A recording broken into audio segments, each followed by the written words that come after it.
This is Infection, the survival podcast, recorded live on Tuesday, August 18th, 2020, episode 292.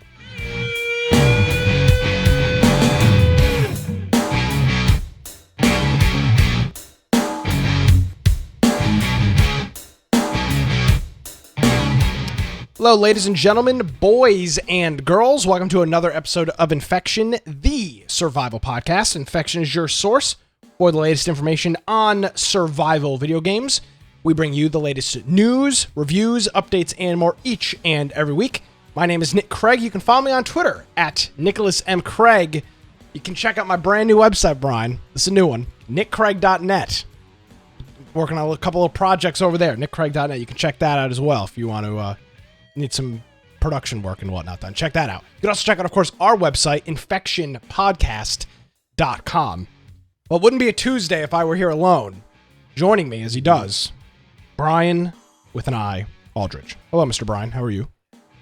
I'm doing well. Hello. If you want to find me, first of all, you can find me at Brian Aldridge on Parler. You can find me at biteoftech.com. Also, you can go to our website. You can go to infectionpodcast.com. You'll notice on the right-hand side there, you have a join us on Discord button. And what that will do is allow you to jump in. It's pretty much our chat, text chat, voice chat application. It's free to use, very easy to install. They have a mobile app, they have desktop apps, and they can even, if you don't want to install anything, run it in a web browser. Also, you can go join our Steam group. If you happen to be at your computer on a Tuesday night when we're getting ready to do the show, you'll see a little notification pop up just as a nice little reminder. And you can jump in and join us for the live show, enter into the game giveaways, cooperate in the chat with us, or not cooperate as some people do. Also, you can go check out our video forums if you want to catch us on Twitch, on YouTube, on BitChute, or DLive. And those also have videos after the fact for our pre and post show. If you want to check those out, some people say that's the best part of the show. You can check that out on the YouTube channel that Judd does for us, and that's right below the BitChute link on our website. Also, below that, we have all the audio forms. So if you're looking for a way to listen to it on a device or on a desktop app, that's generally the easiest way to do it. If you want to just watch it from our website, you can go to our show notes, and we'll have show notes now for 292 episodes of the show, and you can follow along if you're going to listen or watch after the fact. And we have players in there, so you can click the video, you can click the audio, and you can listen or watch, and then click on links and check out some of the articles that we were referencing during the episode. So if you want to support us financially, I'm sure. There you go. Perfect example. Twitch Primes or Twitch Gaming subs. Didn't they change it to that last week? Yeah, something Twitch like Gaming subs. And you can do that if you have Twitch Amazon Prime. You can link it to your Twitch account. You sub to our channel, and it gives us a 50%, I think, of that total cost. Also, you can go to amazon.infectionpodcast.com or humble.infectionpodcast.com, and those will give you our affiliate links for purchasing anything on those platforms. So I think that's it. 31-month subscription from our friend Green Man Cartoons. He's looking for more weather news. So, I mean, I can make that happen. I mean, if that's what the people want, Brian, I mean, what do you, I mean, you could tell me to stop, but then you'd be going against the people. And I know. You don't want to be on the wrong side of history, Brian. Absolutely. And so Green Man is the first place in our subs right now. He has 31. Then there's a couple of people with 30, and then 29, 28, and on down. Well, we greatly appreciate his support, and I'm I'm rather upset and annoyed that we don't have the opportunity to hang out this year like we did last year. So hopefully, though, in the 2021s, we will we'll be able to make something like that happen. And Judd says, "But I'm first in your heart." I mean, okay, I guess so. So that's first or eighth, whichever happens. I mean, I'm dyslexic, so one looks like a 7, some other number. What's going on, Brian? Yeah, what's going on?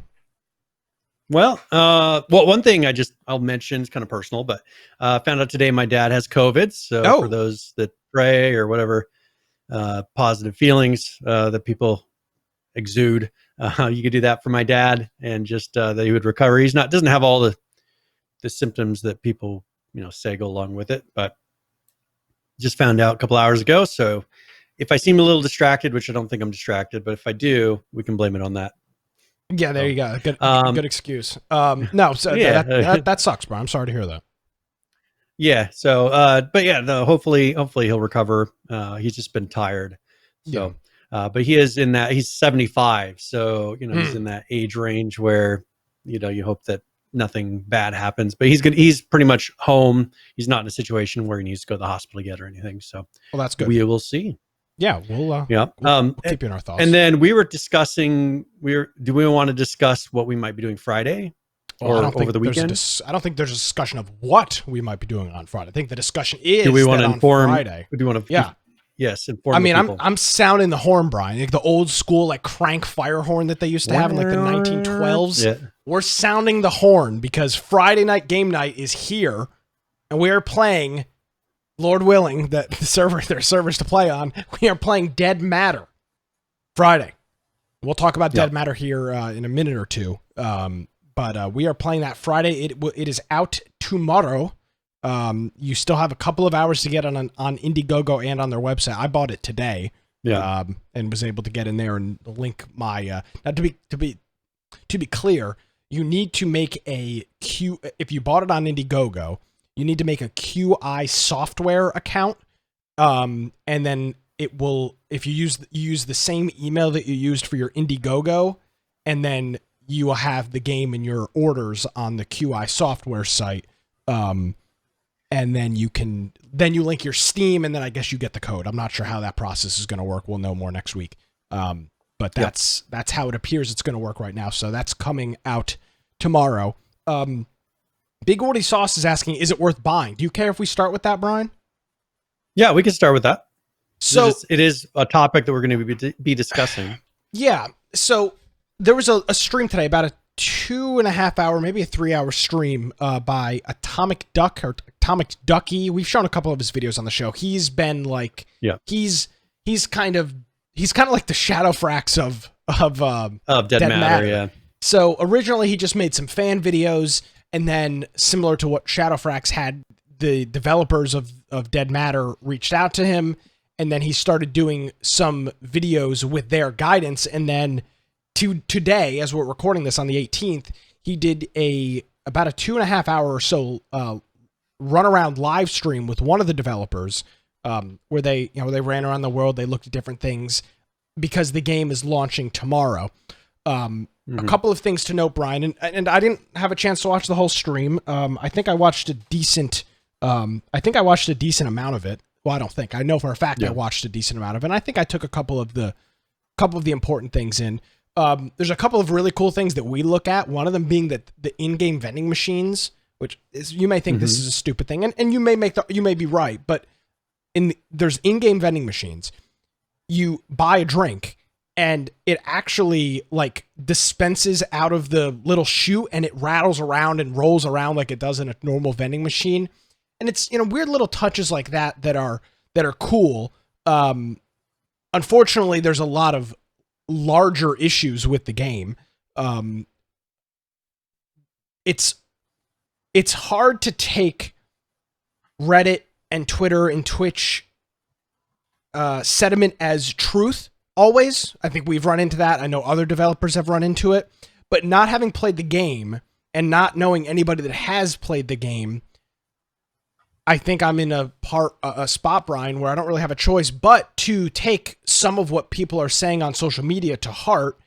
And I would say the big thing that people are saying is that there's a sense of disappointment, that they thought the game was going to be further along than it is,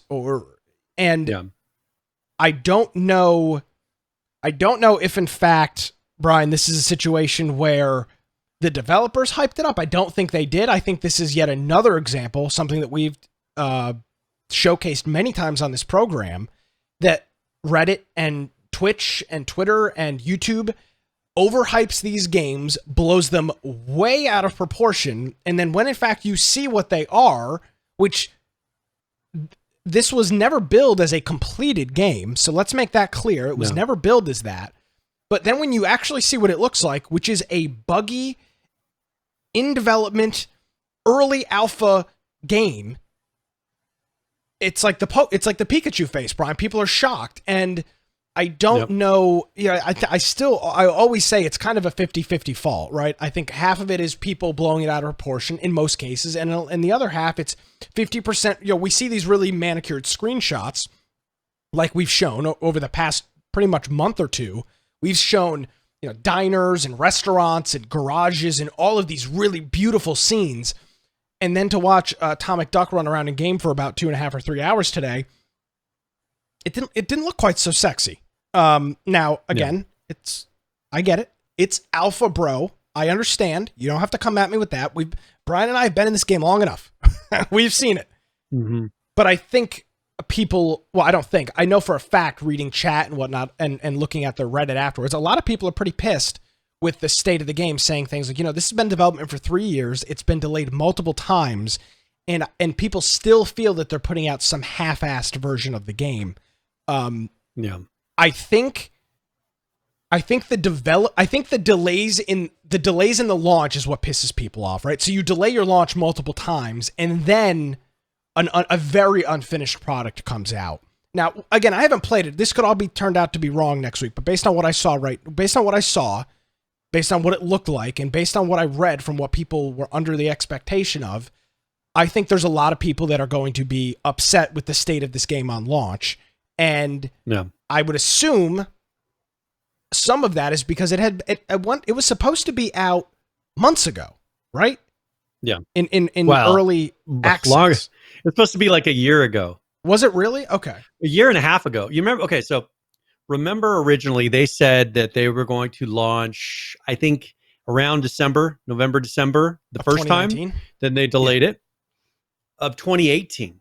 No, it can't be that. It's been like a year and 6 months, because it wasn't this past one. It's like they've done a full year. I think it's been a year and a half that they've been. I tried looking longer than what they claimed. Yeah. I'll kind of pull it up and see if I find but I think it's been more of like a year and a half, because this has been a while that we've been dealing with this. So I think that plays a pretty big factor. Just because, you assume delay means more and more work being done, when in reality, the delay really meant we got the product that we were expecting a year ago or a year and a half ago, whatever it may be. So I think that's frustrating for a lot of people. I do think, and we've kind of talked about how this game is not the last, but one of the last bastions of hope, Brian, for this genre of survival game. I think a lot of people put stock into, hopefully, let's hope that this is the this is the game that finishes it all, and this is the true pinnacle. This is the game we've been waiting at this point almost 6 years for. So you've got that, and then just in general, I think people are just, I guess,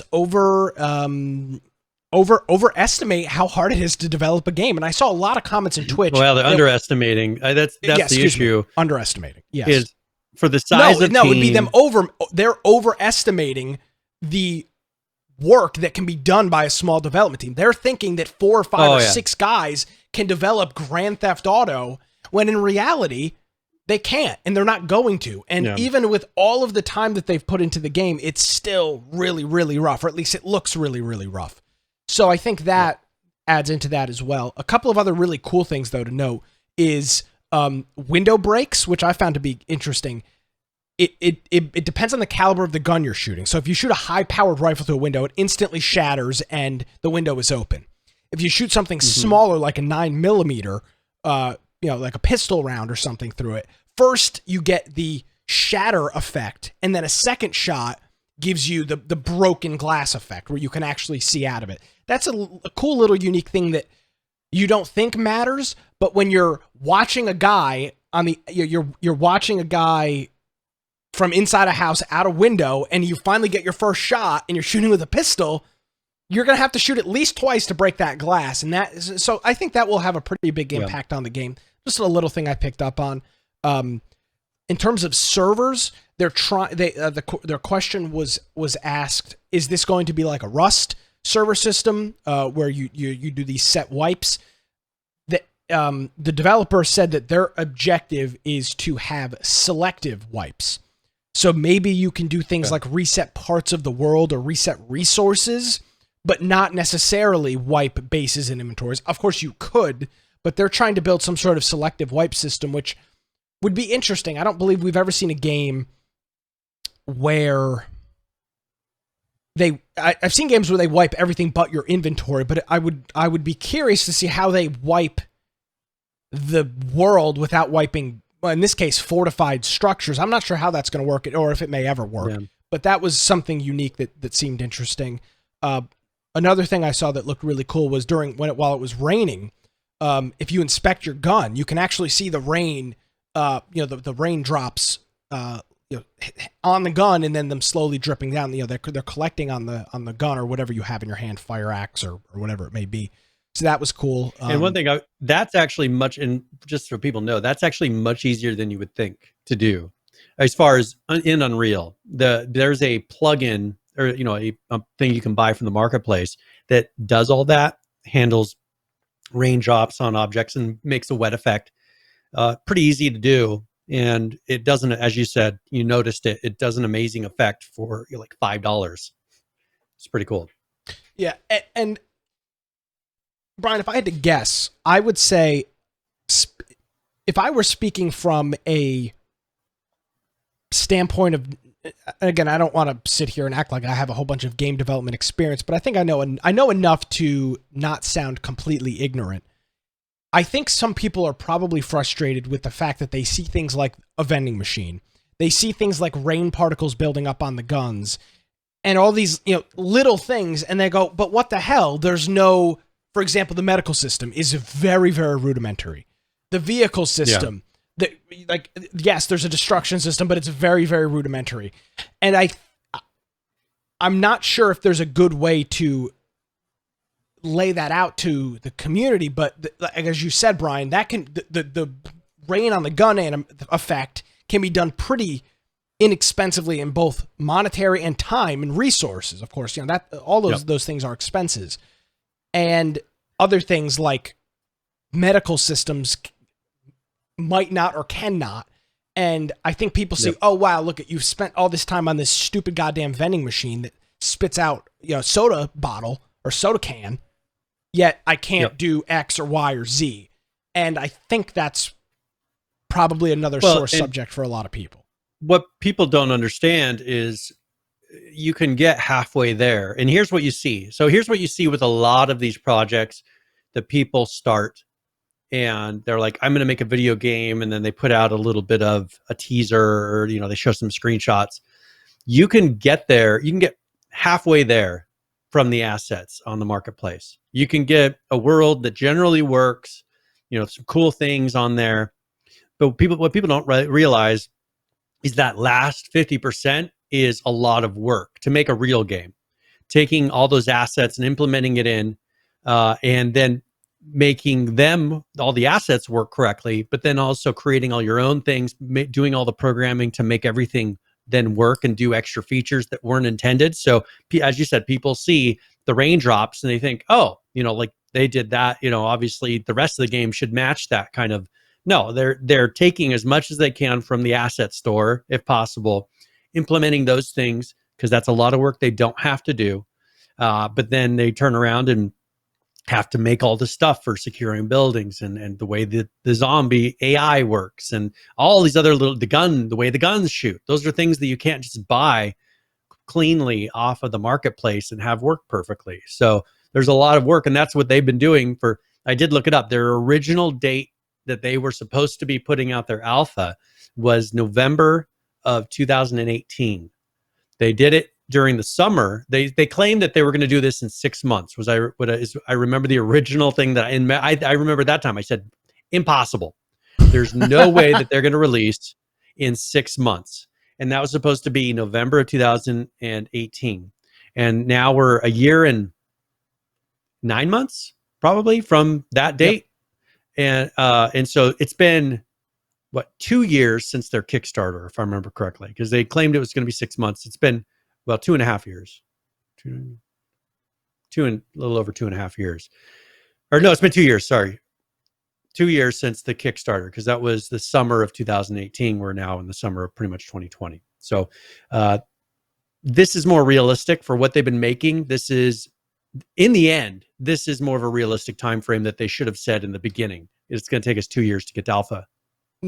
Now, one thing to note, though, Brian, is that about a year or so ago is when they decided they were going to do their asset overhaul, where they pretty much redid all of the, or not all, but a good majority of the store-bought assets, and which is very commendable. It is commendable, but I have a feeling it might come back and bite them in the ass, because that doesn't impact gameplay like it doesn't impact gameplay a whole hell of a lot. Yes, of course it does. That's not what I think you understand what I'm saying. When you delay your game by a year and all you did was make it prettier, that for a lot of people that's like, oh, come on, like you had an extra year. Well, now that you're 2 years down the road, people are going to wonder, well, should you have put that money that you took from the Kickstarter and you put towards these asset developers, creators, should you have put that towards a programmer or 2 programmers and gone with more of a bare bones game in the beginning, get the game to where it's perfectly tuned and runs and has all the features that you want, and then start implementing different maps? Because this is, I think it was Gary from Rust, Rust, who had told me, he was like, you never hire on level designers, and you never hire, he's like, because those are things that you just do afterwards as a second thought. You need to make the game first, and then you worry about all that stuff later. And I think, that kind of made me think about it a bit. And I feel like these guys are going for the pretty first, because it's, that looks good in screenshots, and programming doesn't really look that great in screenshots, until you get a video of it actually working fully. They're going for looking good, people getting excited about it. But, if they can't get it to where it operates and runs smoothly and looks and acts like other games that they think it should act like, this is where they're going to really get people giving them a lot of flack, like they are. Yeah. They raised just over $1.5 million on Indiegogo. They were also selling the game on their website for the same price. I think it's safe to assume that they had made somewhere in the neighborhood of $2 million on this game. To be fair, that while it may sound like a lot of money, this is $2 million spread out over 2 or 3 years. 2 years now, yeah. With a growing team, buying things, licensing, and people. Your initial reaction is, "Wow, if somebody gave me $2 million, look at all I could do with it." In reality, if you were trying to make a product, when you break it down. Very different. Now, you, Brian, getting $2 million for you to do what you want with is a little bit different than you trying to build a product. Like if I got $2 million, I'd invest at least half of it right away, and you could live off that money probably the rest of your life if you invested it smartly. $2 million in the sense of operating essentially a business from scratch is nothing. I mean, it's nothing. It's probably not enough to even pay the people what they deserve to be being paid. And I'm sure some of the lead developers, like Nick, he's probably not making. He might not be making anything. So, which is very common. Judd's pointing out, gray boxing isn't sexy for hype, which is kind of my point. So, like when you go through and pretty much block out your levels and just make it, have the building is going to be here and you have a block there, and you're kind of roughly placing things representing objects that you're later going to model and that you're going to put in and make pretty. Because this is what if they were following the way that major studios do it, they block out their levels first. They don't, you'll have a very basic level. Some of the things will be in there, but they don't go through and do the polishing things until the very end. First of all, until they know that the game works and that it's going to look good, or that it's going to run well. And so this is something where they wanted it to look pretty for all these screenshots. And so they put money in places that a large studio knows better than to do, because a large studio doesn't really have to justify. They have artists that will just create, concept art. They have artists that will, or they can have them turn around and make one place look really good. They'll put some focus on one. And that's where all their screenshots will be. Here, I think they were kind of trying to do everything at once so that when they got to this date and people get in there, they don't run around and say, why is everything so bare? Why is everything not finished? I mean, either way, they're going to get flack. They're either going to get flack for the level not being finished, or they're going to get flack for the fact that the programming isn't exactly where they thought it should be. So that's I think that's the issue is no matter what, based on the time and the resources they had to give up something, I think they kind of went down the middle of, we're going to get looking as good as we can, and with the programmers we're going to have, we're going to get as far as we can, and we'll just continue after alpha fixing it. So I think, and I think we've given this game a very fair shake. We'll of course be giving it more of a fair shake over the next couple of weeks once we actually get into it. But I will go back to my old friend, well, not my old friend, my old saying here, Brian, is you as an individual, you as the purchaser, you as the consumer, you need to manage your expectations. I've said it about Cyberpunk. Yep. I've said it about this game. I'll say it about every game going forward. I think a lot of the people that are pissed off, and based on what I was reading in Twitch chat earlier, a lot of people, Brian, did not, and will not understand how to manage their expectations. And what it does, it's a double-edged sword. They're pissed. They feel like they got screwed. The developers are pissed because they never said that it was going to be what you thought it was going to be. And it just ends up with either review bombing or people being chargebacks, people being unjustified. And now there's a reason to be justifiably pissed off for certain things, but people unjustifiably pissed off, and I don't have a solution for it. This is early access. Yeah. This is part of what early access is. You are releasing a non-finished product. Even though you could say that is, you could yell it from the rooftops, Brian, we're releasing a non-finished product. People still have an assumption that that a game is going to be at a certain level of playability, or, you know, when they close their eyes at night and say, oh, I'm going to play Dead Matter, what they envision and what you will be delivering on day one are probably never going to be the same. And unfortunately, you end up in a situation, like, I hope we don't, but we've seen 1,000 times in the past, which is pissed off community members, a game that gets so much flack on launch that it's essentially DOA. I don't think that's going to be Dead Matter, but it's always possible. So we'll find out over the next couple of weeks. But it is just super, super important for people to understand what they're getting into before they purchase. And personally, and again, I think it's $35. I'm not saying it's a decent amount of money, but you have to understand what you're getting into. So that's I'll the thing is, looking at. I kind of skimmed through some of the video, you know, when I saw it today. And personally, I think they're probably about on track for the amount of work they're trying to do, and the product that with the size of the team. I think that personally they're about right. You know, I mean, they've got some things polished fairly well, and other areas that they haven't been able to put their focus into. This isn't a studio with 100 people plus. And most people, I mean, look at the mess of H1Z1, how many people were working on that, and how it was for years, getting worse and worse, it seems like, over the years. So I think they're about right on track. I think just the people that are probably most upset are ones that don't understand, as you mentioned, all that goes into developing a game and polishing every area, because they get $60 AAA studio titles that have every little detail polished, and they're like, well, why isn't it like this? It's because those have 1,000 people working on them. I want to thank the difference.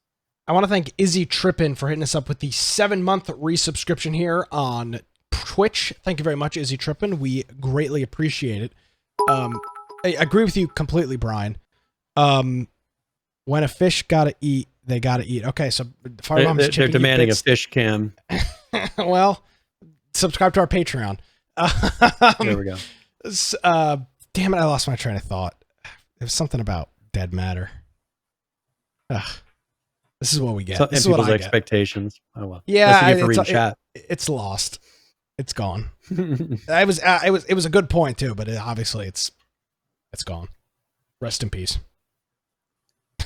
Well, and that's just keep in mind, we'll be playing it this weekend. So as long as it gets released and there isn't some server issue or something, going on. So, but we'll be playing it this weekend. So if you did kickstart it, if you have access to it, make sure you come and join us. Jump into our Discord, and we'll be running around. And are we planning on stream? We discussed possibly streaming it while we play. Are you down for that? Yeah, we'll see. Okay. It'll depend on what time and who we're with. But yeah. Well, we'll just keep an eye on the Infection Podcast Twitch channel and our Twitter. I'll post on the Twitterverse before we do a live stream. But we'll be playing that hopefully Friday night, if not Friday night, at some point Saturday or Sunday. We'll get that played away, or get that squared away rather. So Friday night game night, we're going to be playing some Dead Matter. If you get it, please join us. We'd love to experience. It's not often, Brian, we get to experience a brand new survival game with our community. Yep. We got a lot of OGs in our Discord, and it's always cool to play with. And I'm sure some people come out of the woodwork, because that tends to happen sometimes too. So there's an NDA. I don't believe there's an NDA as of Friday, but I'll be surprised. Whatever. What are they gonna do? Ban us? So there's Dead Matter. Please don't ban us. So from there, Brian, there is an all-out war going on with our Lord and Savior, Epic Games. You can check them out, epicgames.com. I don't know what their website, epic.com. I'm not sure what their website is. But of course, our overlords, as you heard if you were in the pre-show, if you listened to Judd's intro, $15 billion we've got. We're flushed with cash. You know, how do you think I bought this house, Brian? You know, epic money. Because you needed rooms to store the cash. That's why. Yeah, exactly. Scrooge McDuck over here. I'm diving into my pool. You know, have you been shopping recently, Brian? They say there's a coin shortage. It's because I've transferred all my money to coins so I can dive into my pool like Scrooge McDuck. Because you wanted to have the swimming pool of coins. Yeah, and I'm going to take a shower and it's just, you know, dimes and pennies and nickels, you know, hitting me in the head. It's very refreshing. So Epic, of course, has been in a long-standing dispute with, and not just Epic, but they're probably the biggest one recently. They've been in a long-standing dispute with both Apple and Google over, in my opinion, the excessive amount that they take per transaction. So the way it works, this is across the board, though. That's the correct. issue. So just so people are aware, Apple does this, Android does this, consoles do this, Steam does this. It's all kind of the same thing where you have this magic 30% number, except for Twitch, who likes to take 50%. Thank you. You know, they like to have this 30% number, and that's what they've all been going with. And this has been Epic has been one of the main companies saying, hey, it shouldn't be that high, you know, lower it. Well, and, you know, when you're a little guy and you're making your little game or your little app or everything, and you're a single entity, the 30% is the cost of doing business. When you're Epic and you're raking in literally billions of dollars through the Apple App Store, and off the top of it, they are taking 30% of your billions of dollars, which also happens to be billions of dollars, if not high millions of dollars. People, you know, including Epic, get really pissed. All right, Brian, you're making a couple $1,000s. It's a little bit different than $15 billion or $20 billion that they may be making off of, you know, or you know, even millions. I mean, 15, 20, 30, 50, $100 million, and Apple is just chomping 30%. Now, Apple owns the platform. They decide the price. It's your decision as the provider of a service. Do you want to play by their rules or not? If no, take your ball and go home. But there are rules. The issue, though, that I can see the other side of that argument, though, is these guys have a monopoly on the market. Between Android and iPhone or Apple, there's pretty much zero other. Windows Phone is no longer a thing. I mean, you don't have the option to put yourself on a different operating system besides those two. And so I think that is the biggest issue. If people really cared, the thing is, Android is an open source operating system, right? Yes. People could start bundling that custom, make their own marketplace that's more free and open. Amazon does. They've got their own marketplace. But the issue is these phones, when you buy them from carriers, lock themselves down to a point to where it's difficult really to get out of some of these things. And so they could make their own launcher. I mean, as you said, Amazon had their own launcher, but you have to go and download and install the APK and do several steps that most kids are not going to do, and maybe parents wouldn't want them learning to do these things, installing their own APKs off the internet and installing random apps onto their phone. Hacker man. That is the big issue. I think that's what's going to come back and bite them, is the fact that they are monopolies. And I think that either this is going to lead to a big discussion of, hey, you're a monopoly, we're going to start treating you like it, and we're going to put regulations on you, or they're going to probably back off on this a little bit if it starts going down that road, because I don't think they want to. So, and PH brings a good point in here, but consoles do it and it's not a problem. And I think there's some validity to be made there. But right now, but the thing is, it's not Android's hardware. Now with iPhone, it is. So I can see how that goes a little bit longer. Android locking these down when they don't make the hardware and they don't distribute the hardware. They're just an open source operating system is being put on there, and these things are being tied into it. I think that Android would be easier to kind of get around because they're putting this on various people's phones. iPhone, iOS, Apple pretty much owns the whole ecosystem around their product. It's them. So I think that they are more closer to the console than Android is. Yeah. So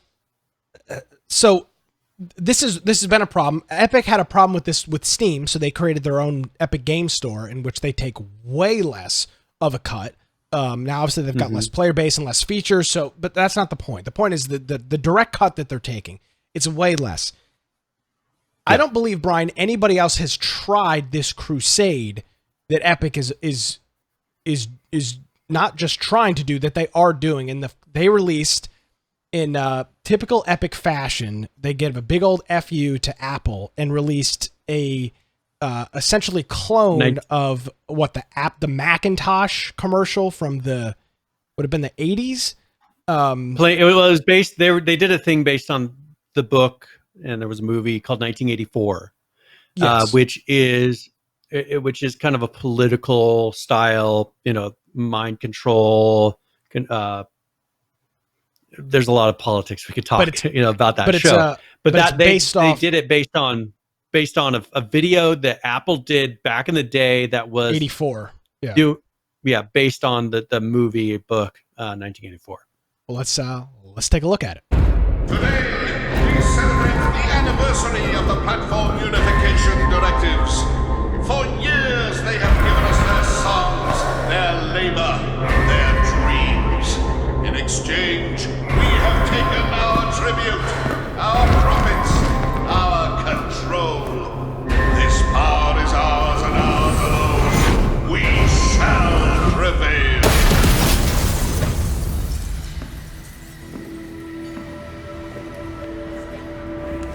Says Epic Games has defied the App Store monopoly. In retaliation, Apple is blocking Fortnite from 1 billion devices. Join the fight to stop 2020 from becoming 1984.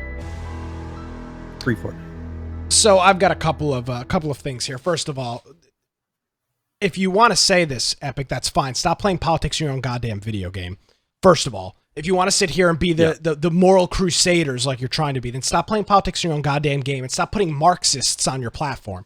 Okay, so let's start off with that, because that is honestly the biggest pile of Speaking of 1984. Yeah, literally. Speaking of 1984, you had a whole platform about it 4th of July weekend.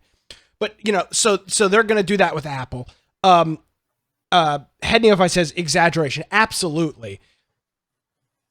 I do think first of all, it's really cool that they ripped off the Apple commercial. Whoever came up with that idea is a genius. That was really, really clever and smart. And by the way, it out quick too. Yeah, they did. And that Apple commercial was smashing the PC. It was the 1984 Macintosh, and the PC was the overlord. And this guy, all the people have the PCs on their head, and this guy comes in, and throws a wrench at the big screen, big PC, and lo and behold, there's the Macintosh. It did something different. Yeah, which different conversation, but really well done video. And an interesting point. But at the end of the day, Brian, Apple owns their own platform. They have not been defined as a monopoly by any legitimate government that I'm aware of. Not by the EU, not by any of the governments in the US or Canada or Mexico or Australia or different parts of Europe. Not that I'm aware of. So they're kind of screaming into an echo chamber. I get why they're pissed off, but again, if you don't like the rules, Brian, take your ball and go home and find out another solution. Taking it off now, I get what they're trying to do. They're trying to say, all right, we're going to stop it. But frankly, if I know anything about Apple, which I think I do, being a tech nerd and having followed them for years, they don't care. I guarantee you, Tim Apple does not care about this at all. I really don't think Tim Cook's biggest thing right now is that 11-year-olds can't play Fortnite on his new $1,400 or $1,500, $1,600 flagship smartphone that they're trying to sell. It seems like what would make sense in this situation is to come up with a tiered percentage. 30% if you're at the lowest dollar amount. As you get to $1 billion, perhaps we should cut this down a bit to 15%. Yes. You're at $1 billion. You are bringing them in hundreds of millions of dollars. How about we break that down and don't do it exactly the same? And that's one thing I don't quite understand, is why they don't negotiate and come up with a tiered system for people that are bringing them huge amounts of money for really zero actual work. Because they don't have to, Brian, and they own the platform. And I know you want, I don't want to have the monopoly conversation here because I don't think it's useful. And they'll never be, they're too big of a company to be sanctioned as a monopoly. That's not going to happen. I know they said the same thing about Microsoft and AT&T and the Bell system. I get it, but I don't foresee that happening, at least right now. And if it does, we're well far away from it. It's not happening tomorrow. Yeah. I'm sure they have had to try and have had those conversations with Apple. But Brian, you know Apple as well as I do. They just don't freaking care. Yeah. I mean, these are the same people that when you buy a new device, they were charging $17 for a goddamn lightning to quarter-inch headphone adapter, or a 3/8-inch headphone adapter. They don't care. They never have cared. You're preaching to the choir that does not care. Apple is not going to cuck to Epic. They just don't care. They don't. They've got so much money. They're the richest company in the world. They've got more cash on hand than any company ever, and probably more than 98% of governments and countries in the world. They don't care. Yeah. They don't care. Well, I think the only way that you're going to speak to them in their language is if you come at them and hit them with the dollar. I mean, as far as if you say, all right, accept that you're going to not get this from Apple. Well, why don't they start partnering with various Android hardware developers or creators and start having preloaded Fortnite themed phones? Yeah. And where Fortnite runs best. I mean, OnePlus would be the perfect option because they've actually been doing this. OnePlus, they put out something saying, hey, Fortnite runs at 90 FPS on our phones. That's the kind of thing of, hey, quit optimizing it so much for iPhone and say, we're going to make it to where it runs as well as it possibly can on an Android, and start pushing these kids. Hey, kids, if you want to have the best performance and you want to have Fortnite working the best on your phone, do it on this Android. And their parents will turn around, instead of buying them iPhones, start getting this younger generation put onto Androids. That they'll notice, because if you get a whole generation, because I was around in the generation that adopted iPhones. I mean, I remember when there were no iPhones, you got it as an MP3 player, and then it became everybody's phone. Just because it became the standard that everybody wanted. It was like that was the device to have. If you could change that mentality in the younger generation to where, we don't really like iPhones because they're so restrictive. I want to be able to play my games that I want to play. And you change that mindset in this younger generation, that's something that Apple should be nervous of, is changing the mindset that the iPhone is the device to have, because it doesn't matter. I mean, there's downsides to both devices, but they've managed to get it to where it's like a symbol to people. If Android, through whatever hardware creators could do that, could change that mentality, that would be a huge blow to Apple. And it would be a huge blow to their bottom line if people were no longer buying Apple hardware, because they make a lot of money on the marketplace and from these transactions. So I just think that would be the better option for them, is Epic just go all on out and make it seem like the Android phones are the coolest thing. If you're not willing to go out and make your own hardware and make your own operating system for a phone, then the next alternative is find one that you think plays well with you and do it. So yeah. Kotaku did an article, a parent's guide to what the hell's going on with Fortnite, which I thought the title was interesting. Of course, the author here had to subject something in here about how capitalism is a hellscape, and you've got to get our typical leftist blows. Gotta love Kotaku. Yeah, on any article, we've got to get our liberal talking points in. But I thought it was a rather good explanation as to what happened. So if you're not familiar with the thing is I think Google kicked them off the Play Store as well. Yeah, because they broke. They're not on either. Yeah, they broke TOS. I mean, again, they decided not to play by the rules, and sometimes, Brian, the rules are bullshit. I think you would agree that some rules are bullshit. I think I would. I know our audience would, but sometimes the rules are the rules. And in the case of what's going on with this, Apple is saying, "Hey, we've worked with Epic for years on iOS. They've had their apps in our stores since the beginning of the App Store, which was the iPhone 3GS, which was what, 2010 or 11, whenever when the 3GS came out with the App Store. Epic, people need to remember, Epic's been around forever. Epic is not just Fortnite. So they've been in this space a while. Tim Sweeney says, which I love. Tim Sweeney says that owners of phones should be able to do what they want with their own. They should be able to sideload apps, do what they want on their own platform. Which I don't know how he gets off making a comment like that. But he says essentially you should have the freedom to do what you want. Not really. You kind of buy into an ecosystem and you get what you get. For example, if you buy into an HOA, Brian, which is something I almost did, you have to play by the rules of the HOA. If you don't like that, you can literally lose your house. Then you can take your HOA to court, but you're probably going to lose. You buy into the platform, you have to live by the rules. I buy into iOS. I like the platform. I have to play by the rules. I can't sideload apps. I can't do certain things that I could do on an Android phone. I get that, but I know what I'm getting into. It's not a secret. And Apple doesn't try to hide it. They think they make the best ecosystem for a phone. I tend to agree. As I'm sitting here wearing my Apple Watch with my AirPods, I like the platform. But they didn't hoodwink me.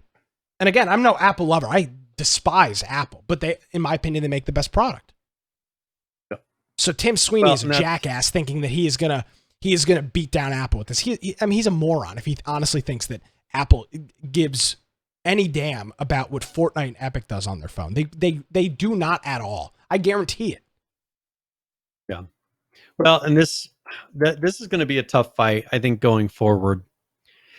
There's not the way that all these devices and everything, the way the hardware, everything works. There's not an easy way for them to get around this. I think the biggest thing that they will probably run into headaches on, Apple will, is the fact that they have restricted access, or they're restricting access to some of the tools for Unreal Engine.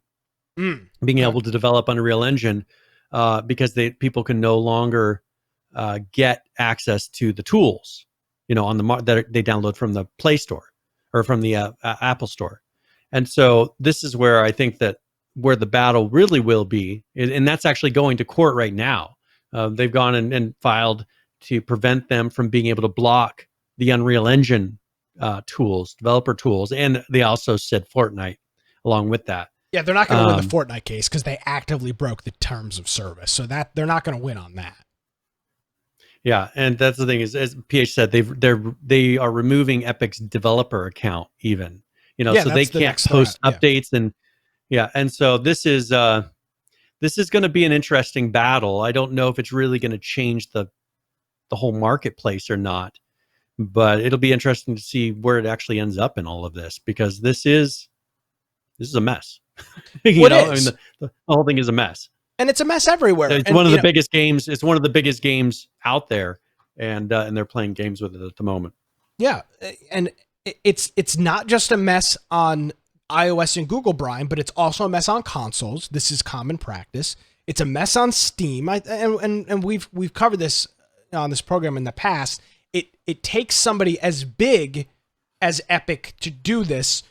Unfortunately, I don't believe they'll have any luck. I'm not a lawyer, but they're not making. People have tried to make the argument that you should be able to sideload. People have taken Apple to court over not being able to sideload apps on their phone and have lost. I can't imagine Epic is going to be able to win, because this has already been tried. People, this has been tried since like 2012 and 2013, because that's when the iPhone exploded and people started getting pissed that you couldn't install whatever you wanted like Android. So yeah, they're not going to win that. I don't know what their intent is. I mean, they applied for a temporary restraining order against Apple, which would stop them from removing the app. But at the end of the day, Apple's got their own platform. They'll do what they want with it until a government decides to step in and says, "Hey, maybe you are a monopoly," which I would make the argument they probably are in some way. Yeah, but especially since they control the hardware, the software, the market. I mean, they control every aspect of that phone, where Android can't say that. Android cannot. They can say, "Hey, we don't control the hardware. We let people can make their own. They can build their own custom ROMs and do all this." These hardware manufacturers are choosing to put our marketplace on there because it's the most convenient. But if they really wanted to, these device creators could put other marketplaces on the phone if they wanted to. Yeah, and I know some of them do. Like Samsung's got their own, the S Store, whatever it's called. Yep. And so this may come down to devices them pushing to partner with hardware devices and release their own launcher / updater on devices when they're sold. And they could even make it so you can't remove it if they wanted to. I mean, that's what they like to do. They could devices. The only thing I would say that is going against Apple's favor, and I don't believe there's much, but the one big thing I would say that's going against their favor is that this ongoing conversation about big tech. Apple is in these conversations. Apple has testified in front of the Senate with Google and Twitter and Google, Twitter, Facebook, and some of these other services. They could end up being slapped in the wrist for some of that stuff, and that could open the door for Epic to do something. I'm not sure, but Apple's kind of in the realm of those big tech companies that have a huge microscope on them right now for playing politics, as lawmakers would say, unjustifiably, and that could end up jeopardizing this. But the case that Epic is making on its own is retarded. Yeah. There's a terms of service. Epic admitted that they broke the terms of service. Tim Sweeney apparently, from what it seems to be, is just drinking and posting on Twitter about it. And unfortunately, that's not how you win a lawsuit. So that's and I know maybe this is going to get us. I don't know if we'll get our Epic checks next week, Brian. But I know that's kind of my thought on it. Yeah, and we'll just have to see kind of where it goes from here, because this could go a lot of different directions depending on who kind of picks it up. And I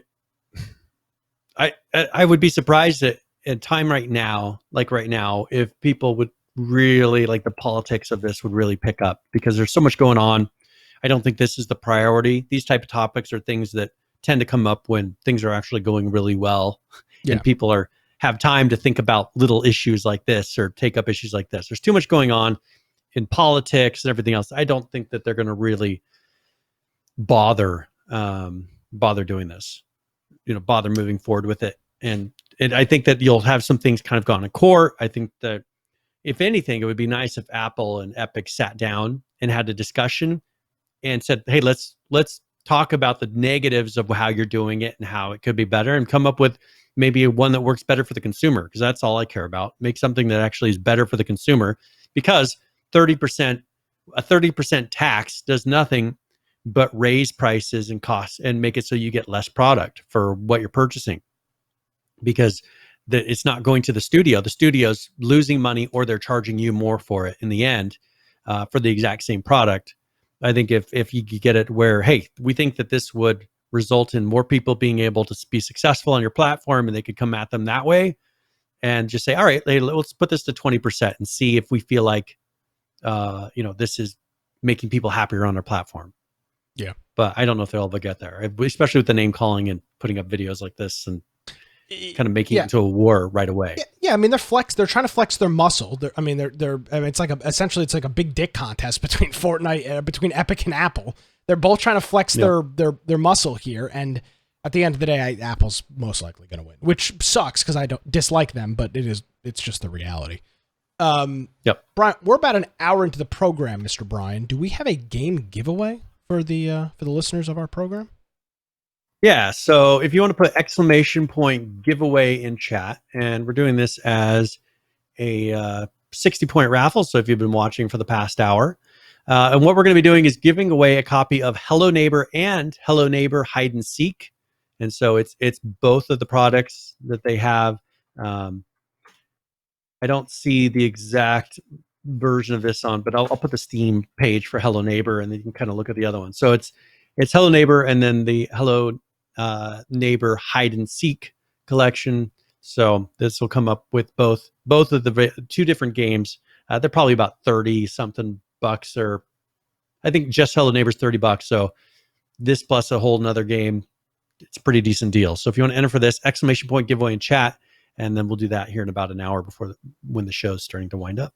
Yes, sir. Absolutely. Now, Brian, I got home from work today, as I do. And of course, change, right? I don't wear my work, unlike you, Brian, who's always a sharp dressed man. I get home, I throw on some shorts, and a t-shirt, and I threw on my handy dandy Firewatch t-shirt, which of course I bought at PAX East 2017. And I sit down after dinner, sit in front of the computer, open up the show notes, and what do I see here, Brian? That the Firewatch movie is back on. Now, in 2016, Campo Santo, which then later got bought by Valve, they were planning on a feature film.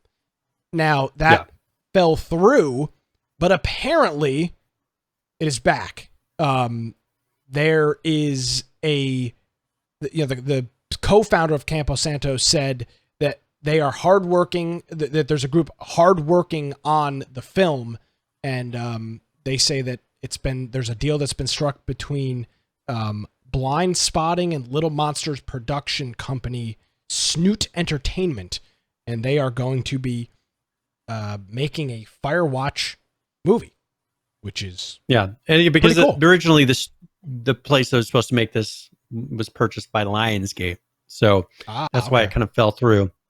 So now it looks like they're seeing that this can actually go through, and it'd be interesting to see if it's going to be how close it would be to the game. As far I hope it's as not the whole game, because I've already played through the movie. If that's the case, I'm not going to pay. And part of the issue is if they're going to write all that story, why not make a Firewatch 2 with that story? Yeah, as I'm saying, like they're pretty much doing all the animation and all the work and all the voice acting to make a movie, when you could turn around and just make a Firewatch 2, which I think people would enjoy and appreciate more than a Firewatch movie. I believe, or I don't believe. Or do like PH thing, do a short film and then make a game with it. Like make the movie and put his cutscenes in the game, then you can release it separately, so people can see it. I don't know. Do you think that, so my initial impression of this was, okay, first of all, this game's been out for 5 years now, 4 or 5 years now. Why would you be doing this? And then, of course, my second reaction was, look at what happened with The Witcher and Netflix. Yeah. Why would there be any interest for a Firewatch movie now? The game is irrelevant. Nobody knows. Nobody is talking about it. Nobody has talked about it for years. It was a $30 4 to 5 hour game, and that's it. There's no lore. There's never been anything else. What's going on here? Why is this? Who cares? I think it could be one of two things. So I think it's either they are secretly working on a number 2 that will then kind of be paired, done sometime after this or released, be like, oh, and we have a game you can buy it, once people see the movie and see if there's hype. Or this could be hey, we want to sell more copies of Firewatch, so we're going to do this. Kind of like I think your original point is, maybe then hope that people go out and purchase this game that's old and there's no real hype at the moment to go and purchase more copies, because most people have purchased it that are going to play it. And I would hope that people get interested. I would have made the same argument about The Witcher, though. And you saw how that ballooned. Now, it was a very short stint, but for a period of time, it was like the biggest it was the biggest selling game on Steam in like July or whatever month it came out.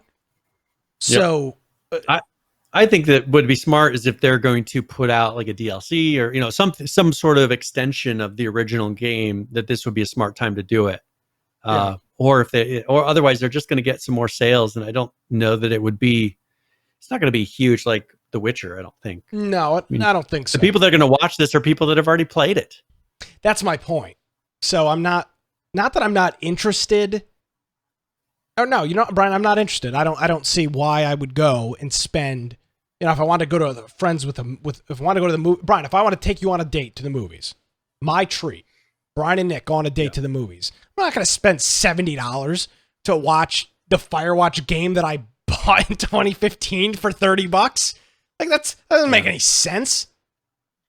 I mean, unless they are extending it, continuing it from the point where, he gets, I don't know if I'm going to break any or do any spoilers in here, but when he gets to the point that he was trying to get to, it just ends. Is it going to continue from there? Yeah. Yeah. I mean, it just kind of ends in the game. Maybe this will be an extension. Yeah. So that's what I'm saying. Maybe this will be an extension of that, but they're kind of taking away then the option to do a part 2 extending from that point.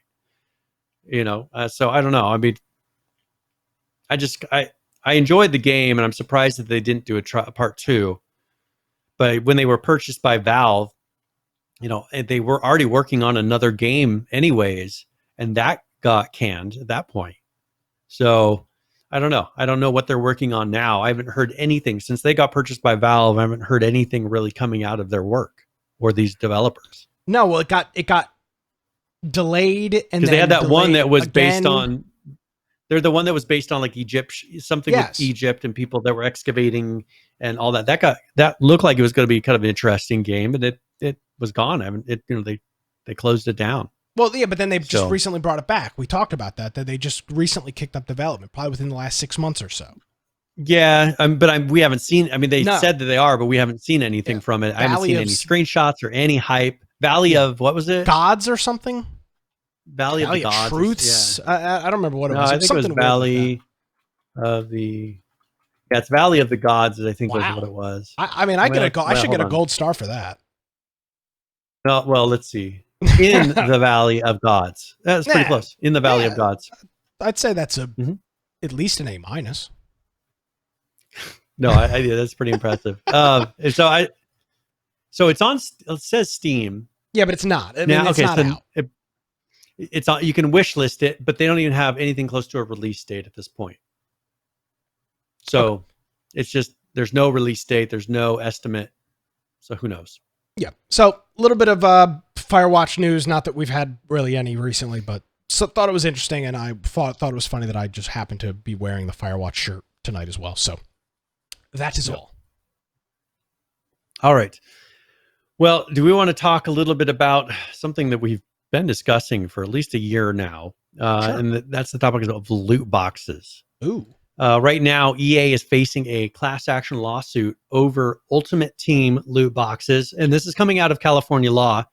The case claims that FIFA is in violation of a law in California, and so they're in breach of the state's gambling laws. Now, we talked about this. The last thing that we had talked about was over in, I think, the UK, if I remember correctly. The UK was doing some work to classify loot boxes as gambling. here we have California law that this is supposedly defying that. It alleges that EA relies on creating addictive behaviors in consumers to generate huge revenues, and that EA's Ultimate Team packs are predatory and designed to entice gamers to gamble. And this is one where this person creating the claim, or this person they're talking to, claims that he's induced to spend money to purchase Ultimate Team packs, and estimates he's spent in excess of $600 in FIFA and Madden since 2011. There's games that I play on my cell phone that are this exact same way, but I accept that risk, right? I understand that for me, and I'm an adult, my concern is when kids are playing a game like one of the ones where I'm playing, where they don't have easy access to that money, Yeah, but how do kids have a credit card? Well, their parents' credit card, and that's where you run into issues sometimes. Okay, well, how about you? But still, I don't know. I think that this should be to where if it is classified as gambling, which it could be. I mean, it fits a lot of the ways that you would describe it. Then make it to where only adults can purchase these things. Now, a parent can't purchase a lottery ticket for a kid, and the kid can't go and turn it in. I mean, that's the difference. Now, Ross, who I would consider to be a gambling aficionado, says $600 in 9 years over 2 games. That's nothing. I mean, I would agree. Yeah, I've spent that in a couple months in a game before. I've lost at least that much legally betting on sports in a legal sport gambling state. I think that my biggest issue is I think that if they're going to classify these type of things as gambling behavior, then just put some restrictions on it. Now they're going to have to then deal with state by state. My state doesn't allow gambling that's not controlled by the state. Ugh. It's not gambling. So you know what I'm saying? But it's a lot. There's a lot of check boxes that are close that they could convince a judge or a jury that it is, and you know that they could, because it checks enough boxes. I refuse. It does. It checks enough boxes. This conversation is. I don't like this conversation anymore. We need to move on. No, I get what you're. No, and Jonesy's saying a California judge will just do it. I mean, that's a very good point, Jonesy. California, if they could say, "Hey, well, then we have to put special taxes on this," you don't think that California is going to jump on that in 2 seconds? Oh, so we do clarify you as gambling. Therefore, we're going to put a 60% tax on all things that you charge in our state. That's the kind of things that they will do. And since large amounts of money are involved, that is my concern, is you get California doing it, and if they can get it at a court to do it, then there's precedence. Then now all of a sudden I won't be able to buy loot boxes in Idaho because they have to negotiate and come up with something to have. Ours, you have to buy through the state. So the reason that they allow gambling in any form in our states, because they supposedly give so much money to schools. Oh, yes. Well, EA is giving zero money to my school. And so Idaho's going to say, well, you're not allowed to do that here if it's gambling. So that's going to be the issue. And then it's going to create weird things across the whole internet and across the world. In North Carolina, it's so bad. It's called the North Carolina Education Lottery. That's the official name of our lottery, which is retarded because none of it's going to education. But it's that's how you convince people that are morally against gambling to say, okay, well, if it's going to happen for the sake of the kids, we're going to allow gambling in this instance. And then all of a sudden you have state sponsored gambling. Just like here, we don't want people buying liquor at the corner store. So the state will run the liquor sales, and we will have state liquor stores all over there to where we can tax as much and we can control everything that comes in and out of this place. So that's how places that are conservative deal with this issue. Well, I don't see a way that they're going to work around and come up with that little sweetheart deal of, this is bringing in a lot of tax. We're going to do the sin tax. Are they going to sin tax EA? No. How are they going to? Is EA going to be sending my state a check? I mean, I'll tell you what, loot boxes will probably end if that's the case. I think so, and I season think passes will be the way to go.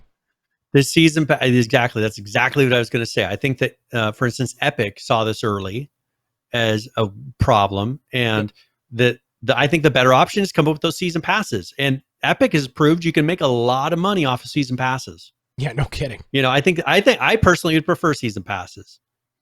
Personally. Yeah, so would I. Yeah, so would. Well, and again, I think when you look at free games too, your viewpoint's a little skewed, right? If a $60 game, if they're trying to sell me something, it's like, damn it. But a free game, it's like, oh, $5 for a season pass. I like the game. I want to support the developers. I understand Epic's got a bunch of money, but I still like the product, so I'm going to do this and that. It's just a different conversation. By the way, EA is the worst offender of this. I mean, from day one with online stuff, EA has sucked. Yeah. And this is going to be something that I think will hurt companies like EA the most, because as you said, they're the biggest offenders. They're going to be the ones that, when it comes to court, are going to be the example that's being set. You think the hammer's going to get dropped on EA? I personally, I think so. I think that they pushed it so far with all of their games. Yeah. That they're charging a full price for the game in the first place, and then they're charging ridiculous prices to be able to have all the things in the game. You know, I mean, if you look at what it takes to get all the things in the game, you know, that's what they've done with other games. They calculate to get everything. Here's how much you'd have to spend in game. You know, all they do is pull out one of those in court, and the people that don't really know that much about video games, and the fact that, you know, you don't really have to have everything in a game, you know, forget that point, are going to say, that's horrible. You know, let's fix this. And then down goes the gavel. There it goes. So. And Ross is saying, wouldn't pre-buying a season pass be the same as gambling then? No, because the thing that they get away with in a season pass is your work determines the amount of reward that you get back. So you getting to level 100, for instance, like in Fortnite, you get to level 100, you unlock everything. It's not based on chance at all. You purchase the season pass, you play, there you go. Yeah, agree completely. So we've been following it. We will continue to follow it. I think it'll be a very interesting conversation, and something that is going to probably shape a lot of the gaming world here over the next couple of years. A quick mention here, Brian. I want to pass along to people that Factorio is now 1.0. They fixed 18,855 bugs since 2013 when it first started. Except for that price bug. They have the fixed price bug. Yeah, the broken. Stupid, never mind. Yeah, the price bug. So it's out. They go over some of the things that they did, their plans to 1.1. It's still not on sale, so I still won't be buying it. But yeah, Factorio 1.1. Excuse me, Factorio 1.0 is out. Stable. And that's it. Yeah, this is the strangest thing. The whole excuse of, you know, we don't want it to where the people that kickstarted it feel like they got less of a deal. That is the biggest what are they going to do in 10 years? I've ever heard. In 20 years, what are they're going to continue selling this for full price forever? I mean, it just doesn't make any sense to me. Obviously Brian, I don't know if you knew this, but I just bought a house. So I've been buying lots of things for the house, Brian, and I bought a one of those garage 4-post metal shelf units where you slide the shelves down. I bought it for like 50 something bucks. I went to Home Depot yesterday because I was working on something else, and the shelf was on sale for like 45. Like, did I feel like I was screwed by Home Depot? No, I just bought it the wrong. It is what it is. What are you gonna do? It was on sale now. I mean, what was I gonna do? I mean, you know what? Want to know what make the people that originally made this just as happy? If you come up with some sort of a unique skin or something that they get because they kickstarted your product in the game that people that purchased it after the fact can't. That's what'll make them happy, not the fact that, oh, I'm so happy no one else can get it for a better deal than I did. I mean, that's what they're doing. I mean, you think people really sit and care? You know, I mean, do they care? No, they don't. They're acting like, oh, we don't want to offend the people that kickstarted. No, just give them something special and they'll be like, oh, cool. I'll tell you what I do like, though. I will give them credit for this, Brian. They are steadfast in their decision. They have not given up on this, and that's fine. I mean, I don't have a problem with it. It's just not. It ain't for me. I think it's a bullshit excuse, and it frankly just doesn't make any sense. I mean, you don't have to put your product on sale, fine, but don't die in the hill of, Oh, we're trying to protect the people. We don't want people to feel like they got ripped off by buying the game for full price.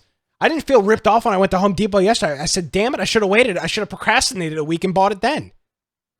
I didn't go Karen on the store manager and bitch about how the shelf was $53 last week and now it's $43. No, I bought my crap and I went home. What are you going to do? Hey, Brian, you buy gas in the morning for $2.10 a gallon and then you're driving back home and it's $2.05. What do you do? Drive into the gas, speed into the gas station and yell at the guy? Hey, I paid 5 cents early. No! You say, God damn it, I should have bought gas when I got home instead. Come on. Yeah. And this is, Amnon's right about Harbor Freight. Someday they'll change. All the freaking time at Harbor Freight. You'll spend $200 on something. The next day, it's 99 cents. The same item. And that really pisses me off. But yeah, Harbor Freight does that too. Like a whole house. Well, next day, 98% off. It's just incredible. Well, we'll have to see. I keep saying if they ever do put it on sale, I'll purchase it. So will I. But I have a feeling they never will. Yeah. It's $20 game for me. And here's the thing. Well, maybe once inflation gets bad enough, maybe in 20 years when inflation is so bad, we'll be like, this is practically on sale. This $30 title is like nothing. It's like buying a hamburger. You can buy for your kids, Brian. I've always wanted to come sit on Dad's lap. We wanted to play this game. I've always wanted to. I'm going to pass this down to my children. Gift it to them.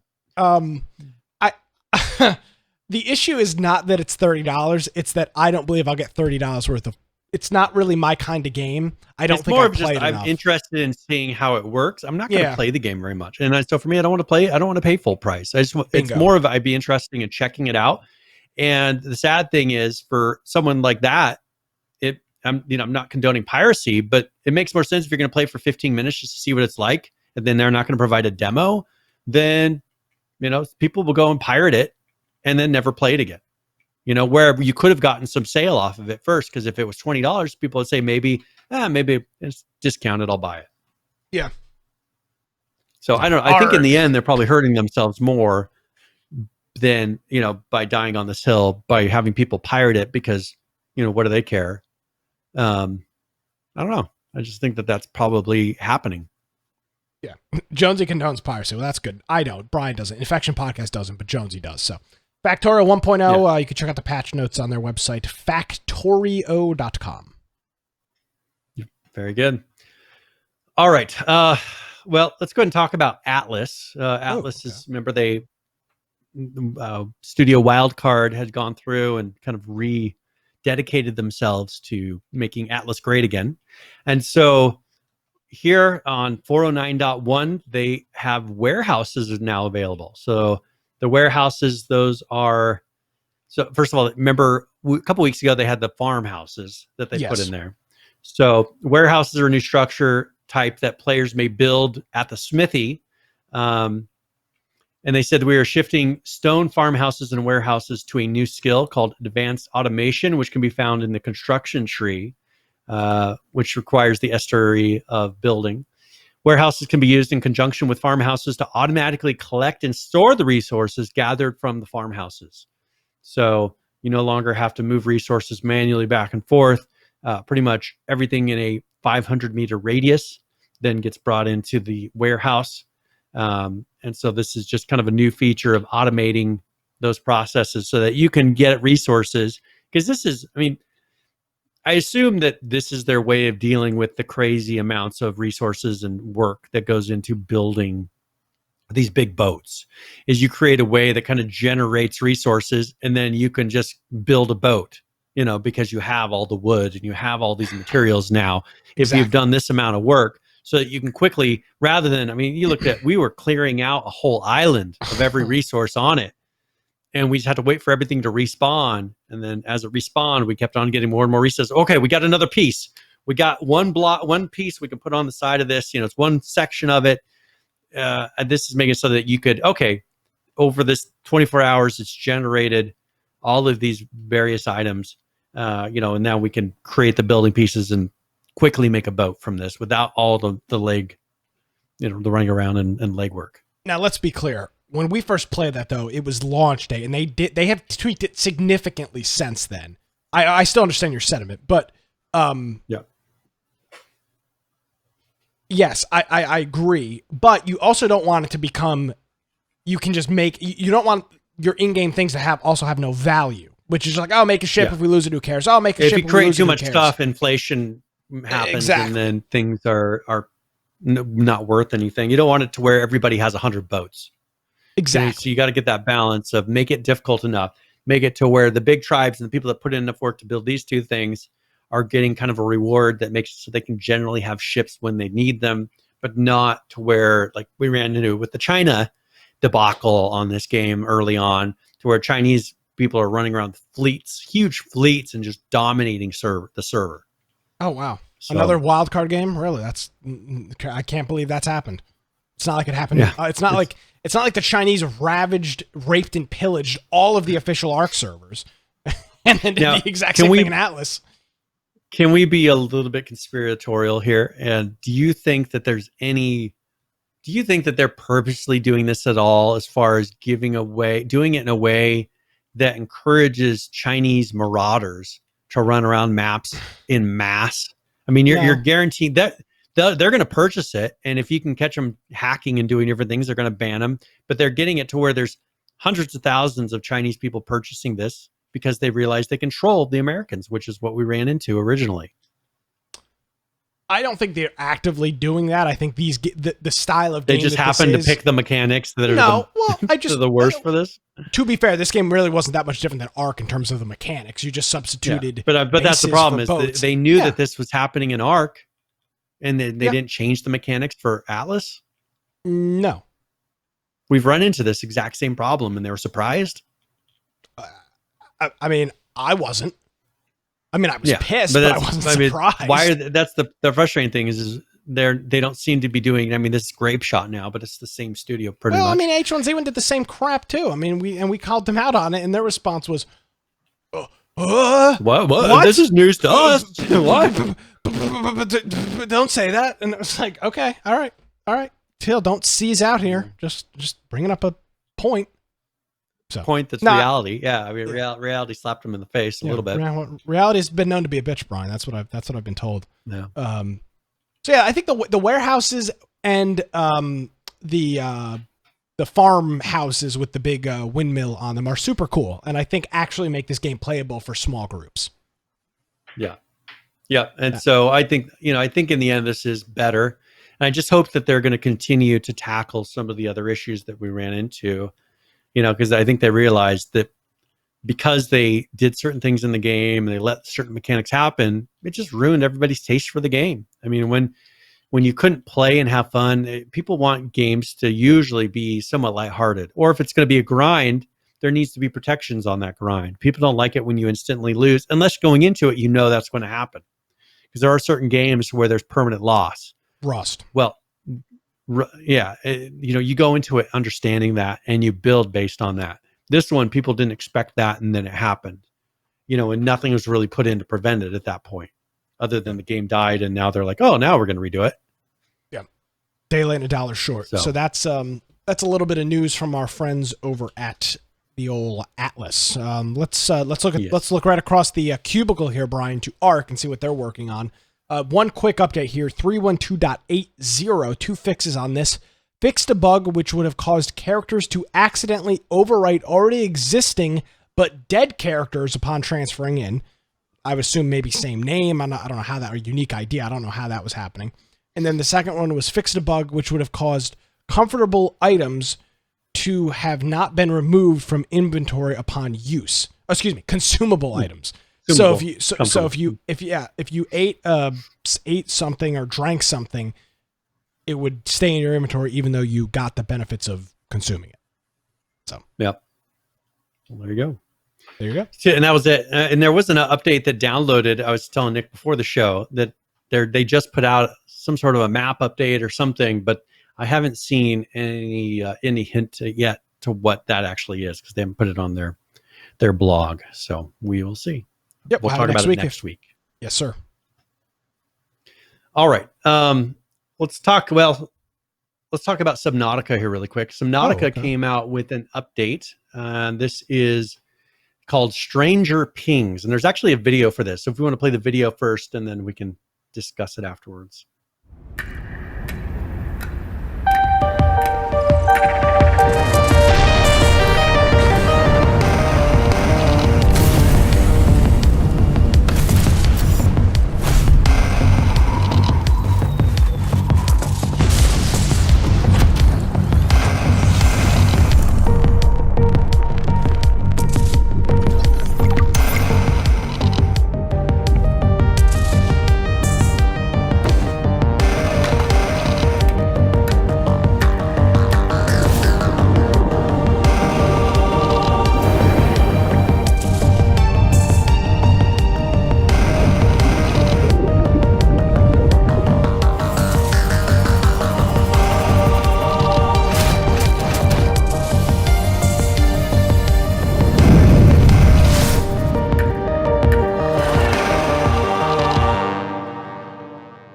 I mean, is this a partnership with Stranger Things, or did they just rip it off so hard? Like, I don't know that it's actually a legitimate partnership. oh, come on. You got to be kidding. I mean, that's bad. Come on. I mean, I just haven't seen anything. I haven't seen anything saying that it's. I mean, there's no. And first of all, the colors aren't right. They didn't do the same color. They did a similar looking logo, but different colors. Yeah, the music is. And then I don't see any actual branding that ties it so heavily to it to where I'd say this is a true partnership. It seems like they're just doing it close enough to where they can get away with it. That's a ballsy move. I mean, they got the whole tone of the music down, the logo at the end, Stranger Pings. Yeah. Clever. Which is, I understand pings as in like the sonar, sonar type of sound. Now, this is what an interesting thing with this is they're trying to make it look more spooky. First of all, I think it was like before you could see really far in the dark. And I think they had it to where there's kind of a drop off to where you don't see things until they're a little bit closer, making it more of like a kind of a horror style. They're going through, they did some new base decorations. They have a thing called artifact pings, which is where the word pings comes from. Never lose an artifact in the world again. A precursor symbol will now accompany any artifact location on the planet, which can all be managed through your trusty PDA. So it helps you find things. Known issue PDA unlocks. PDAs that you have previously collected during your playthrough may reappear with this update. If you have already unlocked them, you will not be able to pick it up again. We are working on a solution for that. Biome detail and polish. So that's one thing they've been working on here is just trying to fix those. They've been adjusting the creature behaviors. Now have object highlighting. And so and I think that was the main features of this, but they are going through kind of it's kind of like a horror style feel of making it just having a scarier for certain missions and things like that, going through and having it be kind of a scary environment. So interesting. I mean, it looks cool. I don't know. Yeah.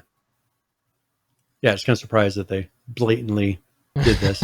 Yeah. I mean, it's a little shocking. I mean, it's not like Subnautica is established enough, right? This isn't some like weird fly by night like asset flip Steam game. Like this is their second Subnautica game. Yeah, that's what. They did the first one, and then the one that was based on Cold, so Below Zero. All right, so that's all of it. I mean, we'll see if they do what they do next, if they're going to expand them on kind of this horror feel, or if this was just a one-time thing of maybe for specific quests, or maybe they just wanted it to have that kind of a feel to where it didn't seem like it was such a welcoming, warm place. So 7 Days to Die came out with another. They still haven't released the actual Alpha 19 yet. They put out another sub-alpha, I guess you could call this. And this is their B180 update. And on here, they've added the cell tower. I mean, I think they already had a cell tower. I think they did another variation of a cell tower. Oh, cool. They allow the freezing of AI animations within the game. In that you can do that through control number lock. So the control keys. Add chunk boundary markers, and that's with shift numlock plus. Actually, so wait, I take that back. So the control numlock star will freeze AI animations. Then the shift numlock plus toggles the markers. Gotcha. So I don't know why they're doing this, if it's for testing or what. They changed the world splat maps, now support PNG again to reduce the world sizes. What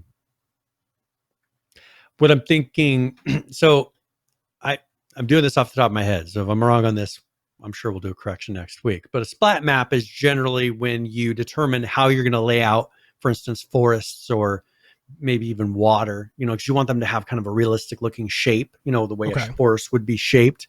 Yeah. So a lot of times they'll have it to where you pretty much paint where the trees are going to be based on a pattern that would be more realistic of trees or of whatever object, grass or whatever object that you're painting. And so I think that's what they're doing, is having it to where that determines kind of the randomness, to where it doesn't totally look random. It actually looks like real world, but is, they're applying it how they want to apply it. Gotcha. Then replace collider and shadow caster on car parts ramp. The 4D prefab materials they have also changed 4D prefab materials to use the crossfade shader. 100 block entities to consistent LED culling heights. Top tier foods sell for more dukes, which I assume is the currency. I don't remember what they called them, and no longer have economic bundles of 5, but 1. So single meals can be sold. Wine kegs are not lootable now. And then they did a number of fixes on here as well. I don't, like, for instance, zombies get stuck between 50 pillars. But I don't know what's that zombies mean. So if you had 50 pillars out, the zombies would be getting stuck? Or maybe 50 pillars is the name is that a POI? Is that a type of pillar? Maybe. I assume it's POI because I'm trying to think, like, I would expect zombies to get stuck if I put 50 pillars in a circle. Oh, you'd hope so. But I assume it's a POI that they were getting stuck in. But yeah, it's little things like that. But it's a lot of little fixes like that. So hopefully this one is close to being. Hopefully these ones are being close to getting Saul back is saying 50 pillars are the half-size pillars. Oh, so it's okay. So doesn't that make sense to you, Brian? Wouldn't that now you would call it 50 pillars? Like 50 I have a 50 pillars. Okay, I have a 50 fence in my backyard. Maybe if they'd done 0.5 pillars or the 50% pillars. Okay, so zombies were getting stuck. So they must have had it to where when you have a full-size pillar, zombie can walk through it. But when you have the half-size one, they are a different width, or for some reason the actual block that you can't see that determines whether or not something can go through was wider than it should have been. So yeah, there we go. But yeah, there's a lot of little things like that. So I don't know if it's really worth going through. Clipping trees and things like that are coolio. Let's take a look at Apex for a minute here. Season 6 is out. There's a couple of things in here. They've got an update to the world. They're calling it World's Edge update. They've got Hammond Robotics continues the takeover of World's Edge. They're up to something nefarious, so they've added to that portion of the map where the robotics POI is. So that's there. They've added a new legend, Rampart. She is holding like oops, that's the wrong thing. She's holding like some sort of Gatling gun thing, and blowing a bubble with bubble gum. So she's got that going on. Then there's more of her lore and stuff that she's into. Not that that's really relevant at all. They've got a new weapon in here, the Volt SMG. They've made some changes to the crafting system. They've changed some of the armor meta in the game, and then they've got some new damage requirements for some different things. They've added a couple of new sprays, of course, the new battle pass and all the new things in that. Just a whole bunch of things. Updates for individual characters, different loots. They've changed some loot tables by the looks of it. They reduced some certain specs across various guns and nerfed and buffed things. Pretty big update. If you are a Apex Legends player, you check it out. Season 6. Very good. Actually, there's one thing I wanted to talk about here, and this is so there was supposed to be a Sea of Thieves patch that came out. Oh, yeah, a couple but weeks that ago, is being right? delayed. Yes, and so they're delaying it even more. So Sea of Thieves Okay. delays bigger patch features and fights toxicity. Oh, So real, imagine that. really? Are they Yeah. going to cure cancer and AIDS in this patch too, Brian?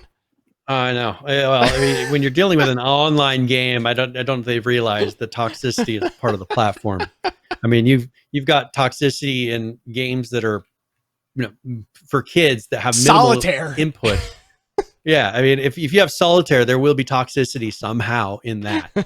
You'll have people that will wait to the last. I mean, one thing I've run into in like card games and things, you get people just to be a jerk because they hope that you quit. Like they'll delay pressing the button because they know they'll drag the game out as long as possible, hoping that you'll give up and be like, I'm tired of this. I'm going to get to a regular game. So they're never going to 100% get rid of toxicity as long as input is allowed from anyone else. But they said on here, their August update is going to be a mite bit skimpier than players were previously led to believe. This is because the company said that it made the decision to hold back some of the bigger features until September in order to make sure these systems are on the up and up. Since we started working from home, we've definitely had to be a bit more flexible with our plans each month. And as such, we've decided to move our key plan features back to our September release. So it should be next month. They said because of this, that the update that they did today is going to focus on a range of bug fixes and quality of life improvements, while the other ones, are going to be done later. So they said that they recently acknowledged that the game has some toxicity issues and is working on reviewing and improving policies to deal with it. It says these discussions are a top priority among the company and encourage players to report those who are breaking the game's code of conduct, which I'm not sure. Narc. Like if you look at like what Summit does, Summit trolls people. I mean, his favorite thing to do is to troll people in that game. He'll go and hide on their ships and go, do silly things. I assume that's not what they mean by trolling. Yeah, but Brian, you got to remember, he's holier than thou. Yeah. I don't know what they consider, like what kind of behaviors are they able to do that is more than that, as what far is defined as stealing people's ships. Yeah, what defines toxicity? Well, and I've actually got their code of conduct up here, and I'll just read them off to you really quickly, if you mind. Sure. No, I don't mind at all. Okay, so Sea of Thieves, you're always to be respectful, always be welcoming to new players, always be a good sport, always be courteous, always keep it appropriate, always remember kids are playing. Remember, Sea of Thieves is a game. Sea of Thieves is fantasy. The things you post are public. Never discriminate against anyone based on who they are. Never harass, bully, intimidate, threaten, or encourage others to do harm. Never share anything illegal. Never cheat or hack. Never advertise, spam, troll, or engage in witch hunts. Never stream snipe.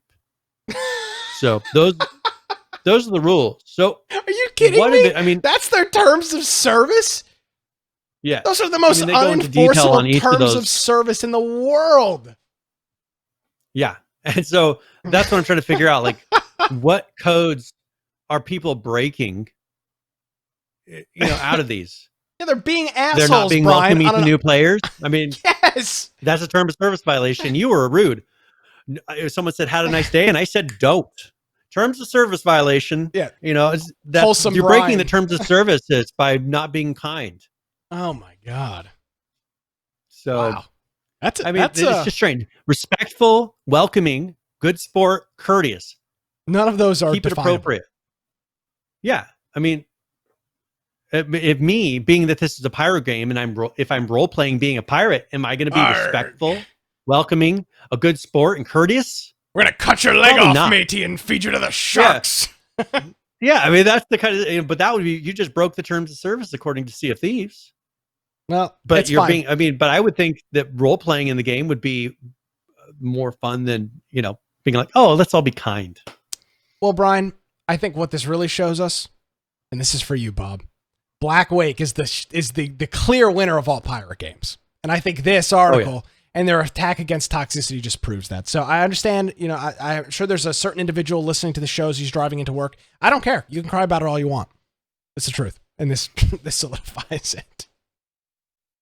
Yeah, I was kind of surprised. I was like, this is odd that they did it like this, but who knows? So I put those in the show notes. I put the code of conduct in there. If people want to go check it out for themselves. But that's the most basic code of conduct I've ever seen from a company like this with an online game. You would have to ban like 95% of your active players if you wanted to enforce that. Like there'd be nobody left. They need to. I mean, what the way to deal with this? Disable all emotes. Disable all voice chat. Get rid of PvP. Disable all text chat. And get rid of the ability to actually harm anyone else. Yep. Get rid of the ability to actually interact with anyone else's objects whatsoever. But then you don't have a game anymore. So, I mean, they're going to have to make a choice. You're going to have a game, or are you going to match this terms of service? Well, what I will agree with you on is that I do think it's stupid that they're talking about their terms of service that they're not enforcing at all now. I think that's stupid. Yeah. Their terms of service, in fact, are also stupid. Most like most other games, because I would assume, Brian, if we looked at most games, their terms of service would mirror that in some way, shape, or form. But other games aren't trying to actively enforce their terms of service for toxicity. I mean, they're trying to. Are they trying to solve world hunger as well? I mean, you're talking literally an impossible feat. Yeah. Well, and I don't know. I don't know what they're planning. If they're going to be pushing out some things probably to counter some of this. I can't imagine what they're going to do that's actually going to be able to enforce any of those. That's going to make people be more courteous. Other than, do they have any negative emotes in there right now? Take out any but we know people will take positive emotes and turn them into a negative thing. I mean, this is the internet. There's nothing that you can do to make this 100% guaranteed non-toxic. There's nothing they can do. They could have a heart and people doing that, or smiley, and people will turn it into something horrible. And then next thing you know, the heart is a swastika, and that is how it happens in every online video game ever. So here's this, Brian. I'll commend their efforts. They're very stupid because it's not going to work. And in this case, putting this out like this is only going to make it worse. Yeah, and that's the thing is, I think if they just quietly did things in the background to kind of hint at this, I think that it would make a bigger difference, as far as, hey, we did this to encourage positive play, rather than saying, oh, there's toxicity, we're going to make some major changes. I just don't see them doing that. So yeah, well, we'll find out. Yep, that's why I'm staying with Black Wacom. All right, Jaws of Extinction update here, 0.2.28.4a. It's a mini patch. It's a small patch. They've just done a couple things here, made changes to the ATV and quad bike. They will now show up on the map and the compass. They can be purchased for $1,500. They come with a full tank of fuel and now engine parts. You can now buy the horse price, Brian, has been increased to $5,000. All jackets can now be repaired using twine, sewing kits, and other resources. They increase the amount. They increase the amount of condition lost when firing firearms, so your guns degrade quicker.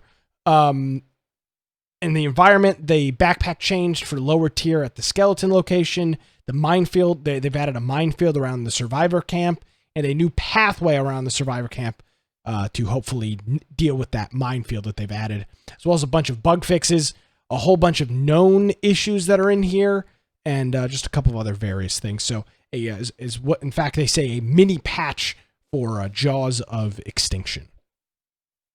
Very good.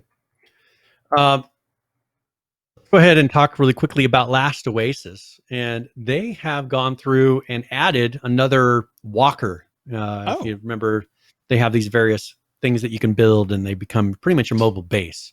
Mm-hmm. So they have come up with what they call the Cobra Walker, and it's a giant walking defense tower.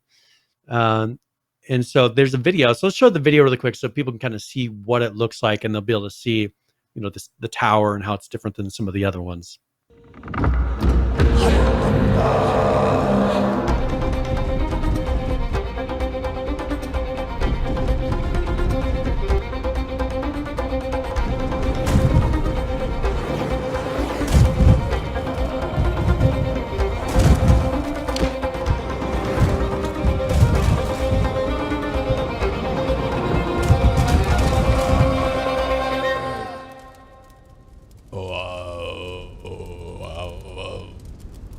You gotta love the I do like groaning that. and moaning. Yeah, I do like that sound. I don't know what that's. It's like it's that big horn thing that makes that noise. It's in Bug's Life. They have it in Bug's Life. It's I don't know what it's called. Is it a didgeridoo? It is a didgeridoo. Yeah, I think it is a didgeridoo. I was looking at buying a didgeridoo. Yeah. They're very expensive. Yeah, might as well get one now. Dude, Put it in your house. You can have it up on the wall. that's what I was wondering. Pull it out for special episodes. Well, You get a decorated one. Or maybe a special. Do you think that would be a cool item to show? Joe, you should talk to Joe and see if he can get you an authentic didgeridoo. Let me ask you this, Brian. Do you think that would be a cool item to show people if they came over? Wow, check out my didgeridoo. Yeah, especially if you kind of learn to do it well enough to be like somewhat convincing that no, you that's actually not know code what you're word doing. for anything. People, I have an actual didgeridoo. But the thing is, but you want to see my didgeridoo? Yeah, We already told you this is friends only relationship. No, it's look. a didgeridoo. Look, it's got authentic beeswax. It's an actual didgeridoo. But yeah, if you get at least where it's convincing enough to kind of you sound somewhat like what, because people don't know what a didgeridoo is supposed to sound like. I mean, it's not like a French horn or a trumpet where people are like, "Oh, you are horrible." I could be a horrible didgeridoo player, and people have no clue that I'm actually horrible. How do you spell didgeridoo? So, I don't know. We'll have to figure that out later because it's DI something. This is where you use like your lookup. You do the audio search. Like oh my God! I get a didgeridoo for $29 on Amazon. Perfect. Huh. I don't need. Get yourself a didgeridoo. Dude, I'm so busy. Look at all these boxes behind me. You think I've got time for a damn didgeridoo? All right. Well, once things calm down, we'll look at didgeridoos. We'll put it on the wish list. Subscribe to Infection Podcast and visit infectionpodcast.com/support to support me and my didgeridoo. So help support the didgeridoo. Yeah. So anyway, so we'll talk a little bit more about this game. So all right, sorry. The whole look of this one, they said it's like a cobra poised to strike. This walker is great for players that want a more defensive play style. Drive this walker around to the perfect spot where you can hunker down to brace for combat. So the idea is you're able to see people because you're up higher than them. You'll be able to see people coming. So during the concept phase, the Cobra had wings. When thinking about organizing its movement and positioning, replace the wings with torque. So that's the Cobra Walker. Also in this patch, they fixed Rupu slings attacking friendly players when private, fixed grappling hook collision issues on walkers, and then they updated Unreal Engine to 4.25. So various tweaks, improvements like performance, visuals, etc. And they said that's the reason for the large size of this update is because they updated the engine, which touched a lot of files across the project. So that is that's the Cobra Walker. All right, very cool. Saul Greatman just resubscribed. I don't know why the sound didn't go off. And he said, Didgeridoo podcast opening fund started. Well, now I'm going to have to buy a damn didgeridoo. We expect to have you show us like in a pre or post show how it works as well. I'm not blowing into my didgeridoo on camera. Oh, come on. Blow your didgeridoo. You could do that. No. I mean, there's things that don't get erased off the internet, and that would be one of them. So now you know why when you're like, sing or do this, I say, no, I'm not. I sang a little bit in the pre-show when you went away for a second, so it worked out. All right. Yeah. We've got one game, Brian. We are stretching hardcore here. Elite Dangerous. What's going on with them?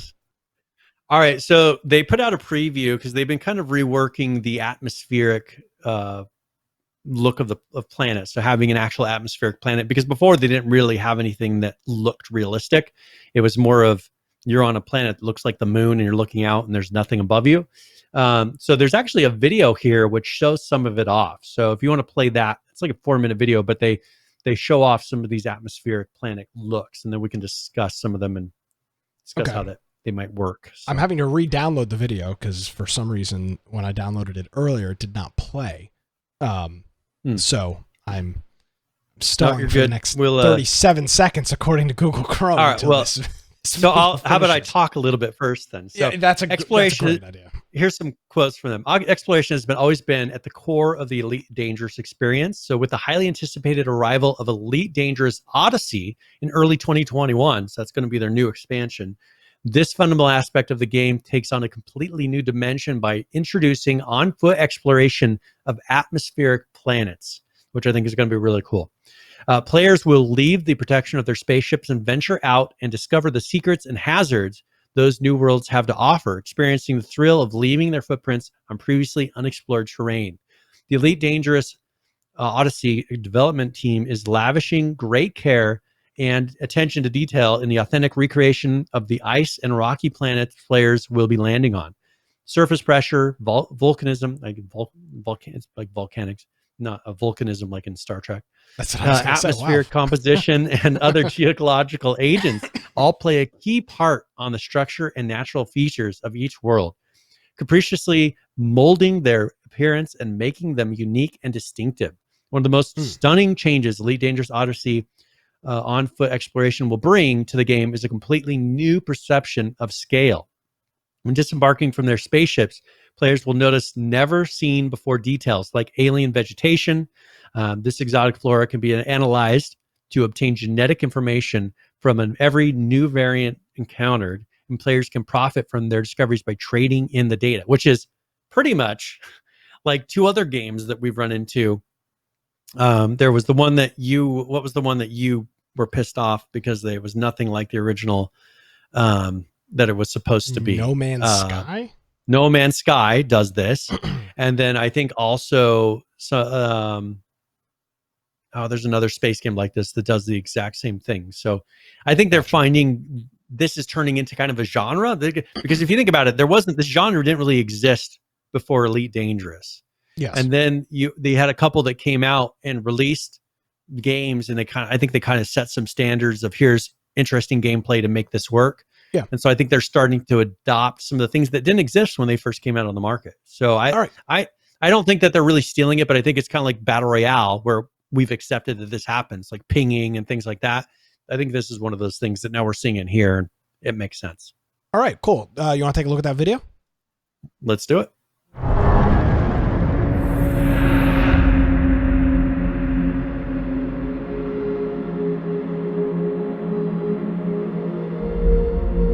Elite Dangerous is a fantastic game which spans back over pretty much 4 decades now. It's a massively multiplayer game in its current iteration, where you get to become a space pilot and fly around the Milky Way, and that Milky Way is represented 1-to-1. It's a fantastic technical achievement. With Odyssey, it's the development of everything that was cool and great and unique about the original game, but taken forward and with a new dimension added. And that new dimension is that you are now able to traverse this environment on foot. The first time even that you get out and you actually see your ship in front of you and you understand how massive these ships actually are is kind of awe-inspiring. It's actually really quite dangerous. You know, you are millimeters away from the vacuum or from a thin atmosphere that could kill you in an instant. So the idea that you were enclosed in this suit and you could hear your own breathing was a really important part of the experience as far as we were concerned. One of the key things I really wanted to push was the idea that you'd kind of get that Neil Armstrong moment when you actually set foot on a planet for the first time. It had to have a slight emotional resonance to it. It had to feel like you were literally touching the ground for the first time. It's something we've hinted at with the ships, but now you can really do it. Exploration's always been a huge part of Elite. What's new is the fact that for the first time you'll be able to visit planets with light atmospheres. We have all of the data for these worlds that we create, which planets have what types of atmospheres, their surface pressures, composition, their temperature. Now we get to recreate it for you to explore. We're really striving to make our planets look fantastic from an on-foot perspective where you can get much, much closer to them. This is both with new rocky planets and new ice worlds, which look absolutely incredible. Worlds heavy in ice will end up with ice world specific formations. You'll end up with linear palimpsests, cryovolcanism. On worlds which are more rocky, you will end up with your mountains, your canyons, your ridges, your seas, basins like on the moon. The rocky planets have been upgraded to the point where now even the distant view looks so different. You're getting details that were never there before. Another exciting element of these new planets and these new terrains, which the light atmosphere affords, are some more vegetation, some more flora. The flora that we're producing, we've been really interested in making sure that they feel like convergent life, so that they're recognizable to us as different genuses and species, but they are also quite alien in themselves. We want them to be plausible though. The first time a player encounters one of these new organic life forms, they'll be able to sample it and extract genetic data from that organic life form. They can then log that in their codec, but also take back some of that genetic information as data and then trade that for rewards back at starports and planet ports. Elite has always had a great heritage in allowing people to explore and rewarding them for finding things, and obviously we're going to continue that on foot. So we've got billions and billions of planets out there, and we're really wanting our community to engage, go into the black, set foot on new planets, get that moment where they are the first to set foot there and be able to report that back in. Exploration in particular, I think, generates those kind of magical moments where it's very, very difficult to get anything close to that playing anything else. It's something that's really unique to Elite. I think what Odyssey really represents for our players is the fulfillment of the promise that we made right at the very start of Elite, that we would finally allow people to get out of their ships and walk on planetary surfaces. We have the full scale. You can fly from one end of the galaxy to the other, and now you can land on some of the planets and explore them on foot.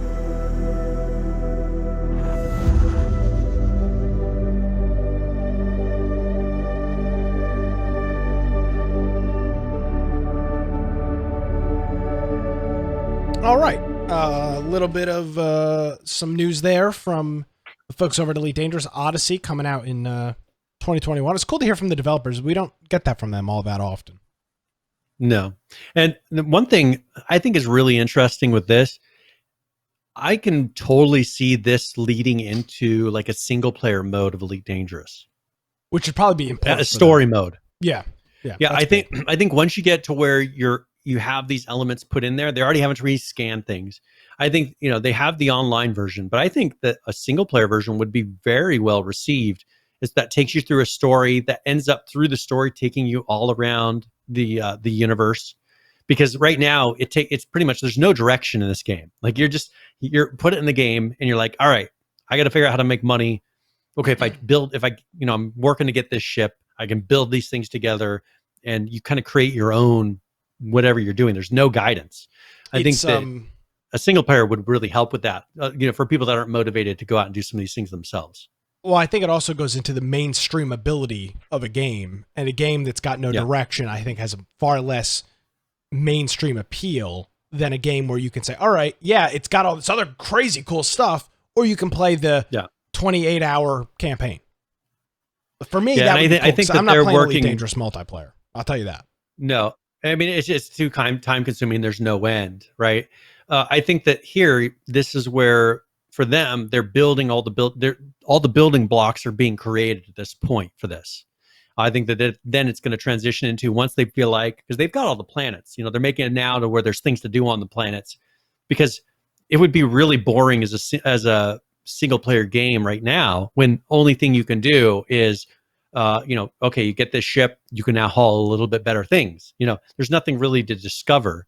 But I think once they have it to where they create these atmospheres and have planets that actually have stuff on them, you can really turn around and create that single player type of feel. So I expect that that's probably the next one after Odyssey, is then getting more. What I really want to see is you being able to walk around on your ships. That's one feature. I know that they have the bases, but just your general ships, having it to where you can get up and move around in them would be a really cool feature of this as well. To where maybe you can autopilot to another place and work on other things while your ship is flying, things like that. Ross says, I believe Elite Dangerous has always planned on doing that. They're just a different dev model than other alphas. And then Head Neophyte follows up with that saying, think it's going to have the same problem as No Man's Sky? No Man's Sky's problem was that it sucked on launch and they catfished and misled a whole bunch of people. That was No Man's Sky's problem. Here they underpromise. I think here with Elite Dangerous, they underpromise. I think they have a grand vision. that they're like, eventually it's going to be this, but we're not telling anybody it's going to go to this. We're just giving them like kind of some hints at our next steps of our roadmap that we're doing, so that people don't get pissed when they don't do something. Because if they said from the beginning, we're going to have atmospheres, they have talked about, you're going to be able to walk on planets and you can drive around right now. That at that point, if they would have laid that all out day one, I think you would have a lot of people pissed. It's been 3 years or 4 years and you haven't done this, this, and this. Where now they just say, all right, hey, we decided we're going to do this, when it's probably been their plan the whole time, but they just didn't tell anybody. I think that's a very smart business plan. Yeah. Because then you don't get people pissed at you. They just feel like, oh, you're going above and beyond what you originally promised. Isn't that funny how that works? Brian, would you say that that's managing expectations? Yes, and I think they've done a very good job of it, and they keep a lot of things secret. They put a lot of one thing that I've always liked. So we interviewed them. Was it PAX East, or was it our first year at PAX West? I think it was PAX. Well, we interviewed them. Well, we interviewed them once. East. Yeah, it was PAX East, and then we talked to them at PAX West, but they wouldn't interview because they didn't have anything. They couldn't say anything. I think. Yeah. So because I remember that was when they first was a hint at aliens, and I asked him at the beginning. I said, I want to ask you about aliens. And he said, well, you can ask. I mean, pretty much you can ask, but I'm not going to answer, because it was like the couple days before that the first hints of these alien race, the something goids, that were being released. So, but they put a lot of little secret things in their game, hoping that the community unlocks it. I just wonder how many other things that they've hidden in this game, because, some things they kind of release on schedules, but there's some things that they've just put in there that people have stumbled across and they've let it kind of play out. So they've done a really good job with this game of really catering to their dedicated players. Agreed. All right. Well, I think that's it. That is it.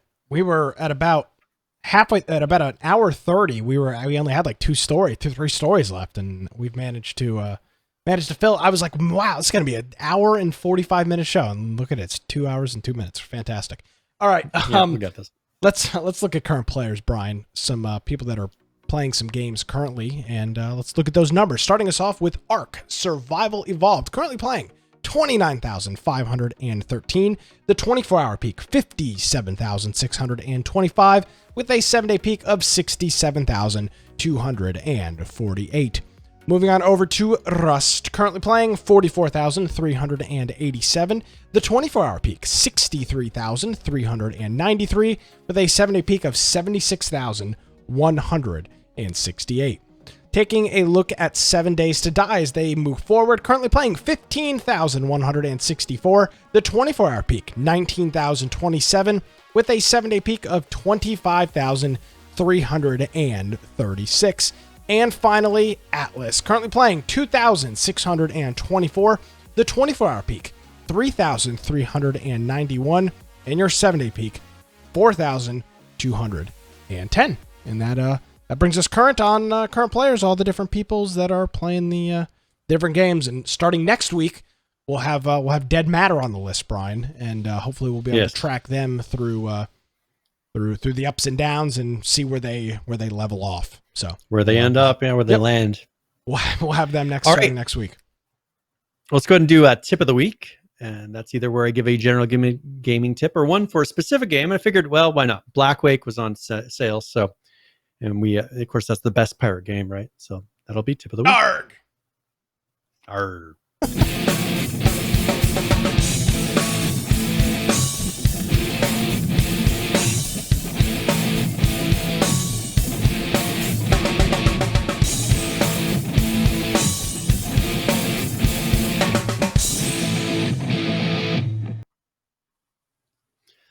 All right, so I wanted to kind of take a few moments to go over the basics of Black Wake for those maybe that hopefully bought it when it was 99 cents. It is back to $9.99 now. So if you happen to get it during the 99 cent sale, congratulations, and hopefully we'll see you in game here soon. Get a chance to get some people playing. So your ship's going to take on damage, and there's a couple ways to correct this. First of all, when your ship is damaged, you start to take on water. And you need to use the built-in pump. There's a pump on the ship that someone has to run up to and start pumping the ship just to keep the water level down. And that all that does is delay the ship from sinking. and you're now relying on your other shipmates to go through and kind of fix some of these things. So as your ship starts to take on water, you're got someone on the pump. Then there's fires and things that are starting up on the ship. People will use buckets to go through and put out those fires, because if you don't, eventually the ship will sink. These ships are placed strategically around, or the buckets are placed strategically around the ship. So make sure you grab one of those. Another thing they may run into when your captain rams another ship, because that's a possibility in here, your ship will then take the bow of the ship will take a lot of damage. So you have to run up there and repair that as well. And this is one of those games that's one of the most fun especially with friends. I mean, we played it with the podcast, have a blast doing it. And your goal is to destroy the other ships from the other team. You will have a couple of people on your side that are working with you, but you're trying to apply as much damage as possible. And it has a lot to do with teamwork. And so playing with friends makes it something to where you're all kind of clicking on this, and it makes it to where you're able to dominate the other teams, because you're loading cannons and you have different processes for that. And you've just got things to maintain the ship. But this is probably one of the best, I think, pirate games that are on the market right now. And it's one of the most well-priced. So if you're interested in it, go check it out. But that's Blackwick, and that is Tip of the Week. All righty. Thank you very much for that, Brian. Speaking of games that are fun to play with people, we're hoping that Dead Matter is that, and we'll be playing that Friday night and this weekend. So hopefully you'll join us in our Discord. You can find the links for that on our website, infectionpodcast.com. All right, Brian. Okay. If that does it, where can before do the game giveaway here? We do have a game giveaway. I must miss that. All right, so let's go ahead and close this, and we will draw. And Saul Greatman, congratulations, our resident lawyer, always giving us legal advice. Always. So thank you very much. Yeah. That's I will send you've won the Hello Neighbor franchise. So both games. Yep. Congratulations. Absolutely. All right. Is there anything else we need to do before we roll on out of here? No, sir. Where can people find you online? Well, if you're interested in finding me, you can find me at Brian Aldridge on Parler. Of course, that's with an I. Or you can go to biteoftech.com for my blog. Also, you can go and check out our website. If you go to infectionpodcast.com, see on the right-hand side there, especially we're going to be playing some games this weekend. You can join our server on Discord, and that's we'll be jumping into channels there while doing any kind of live streams. Also have our Steam group if you want to get a notification before the live show starts, and you can do that. And then if you want to watch the video afterwards, you can do that through either Twitch, through YouTube, through BitChute, or DLive. If you want to watch our pre and post show, go check out the YouTube channel Infection Podcast Extras, and there's a link for that below our BitChute link.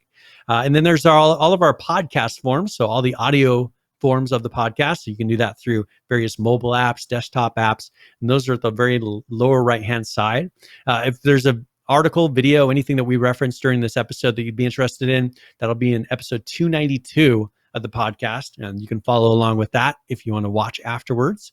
Also, if you want to support us, you can go to the support menu option, and you can go to amazon.infectionpodcast.com, humble.infectionpodcast.com, or give us your Twitch gaming subs through your Amazon Prime link, and you just link your Amazon Prime to your Twitch account. And as you heard through the show, people are able to sub to us, and that over the year adds up to be a great way for us to raise all the funds we need for PAX. So thank you. And buy didgeridoos. Yeah, it's a very important stuff. Yes, and didgeridoos. Artie Brown, well, thank you as always. Yeah, of course. Thank you as always. We'll see you Friday night and over the weekend for Dead Matter, and we'll be thinking about your family here. So thanks. Very good. Thank you very much. Thanks for being here, and well, hopefully you'll come back next week. Yep. I plan on. Alrighty. Oh, excellent. Well, my name, of course, is Nick Craig. I've got a new website up, nickcraig.net. Not a new website, but I've got a new service, some new services I'm providing up there. Nickcraig.net if you're interested in anything like that or know anybody that needs some web work and internet video things done, hit me up on that. Our website, of course, as always, is infectionpodcast.com. You can go there if you missed any portion of the show. Videos, links, show notes, pictures, the fish cam, all that fun stuff's on our website. It's infectionpodcast.com. Thank you so much for joining us, everybody. Have a great week. We'll see you next time.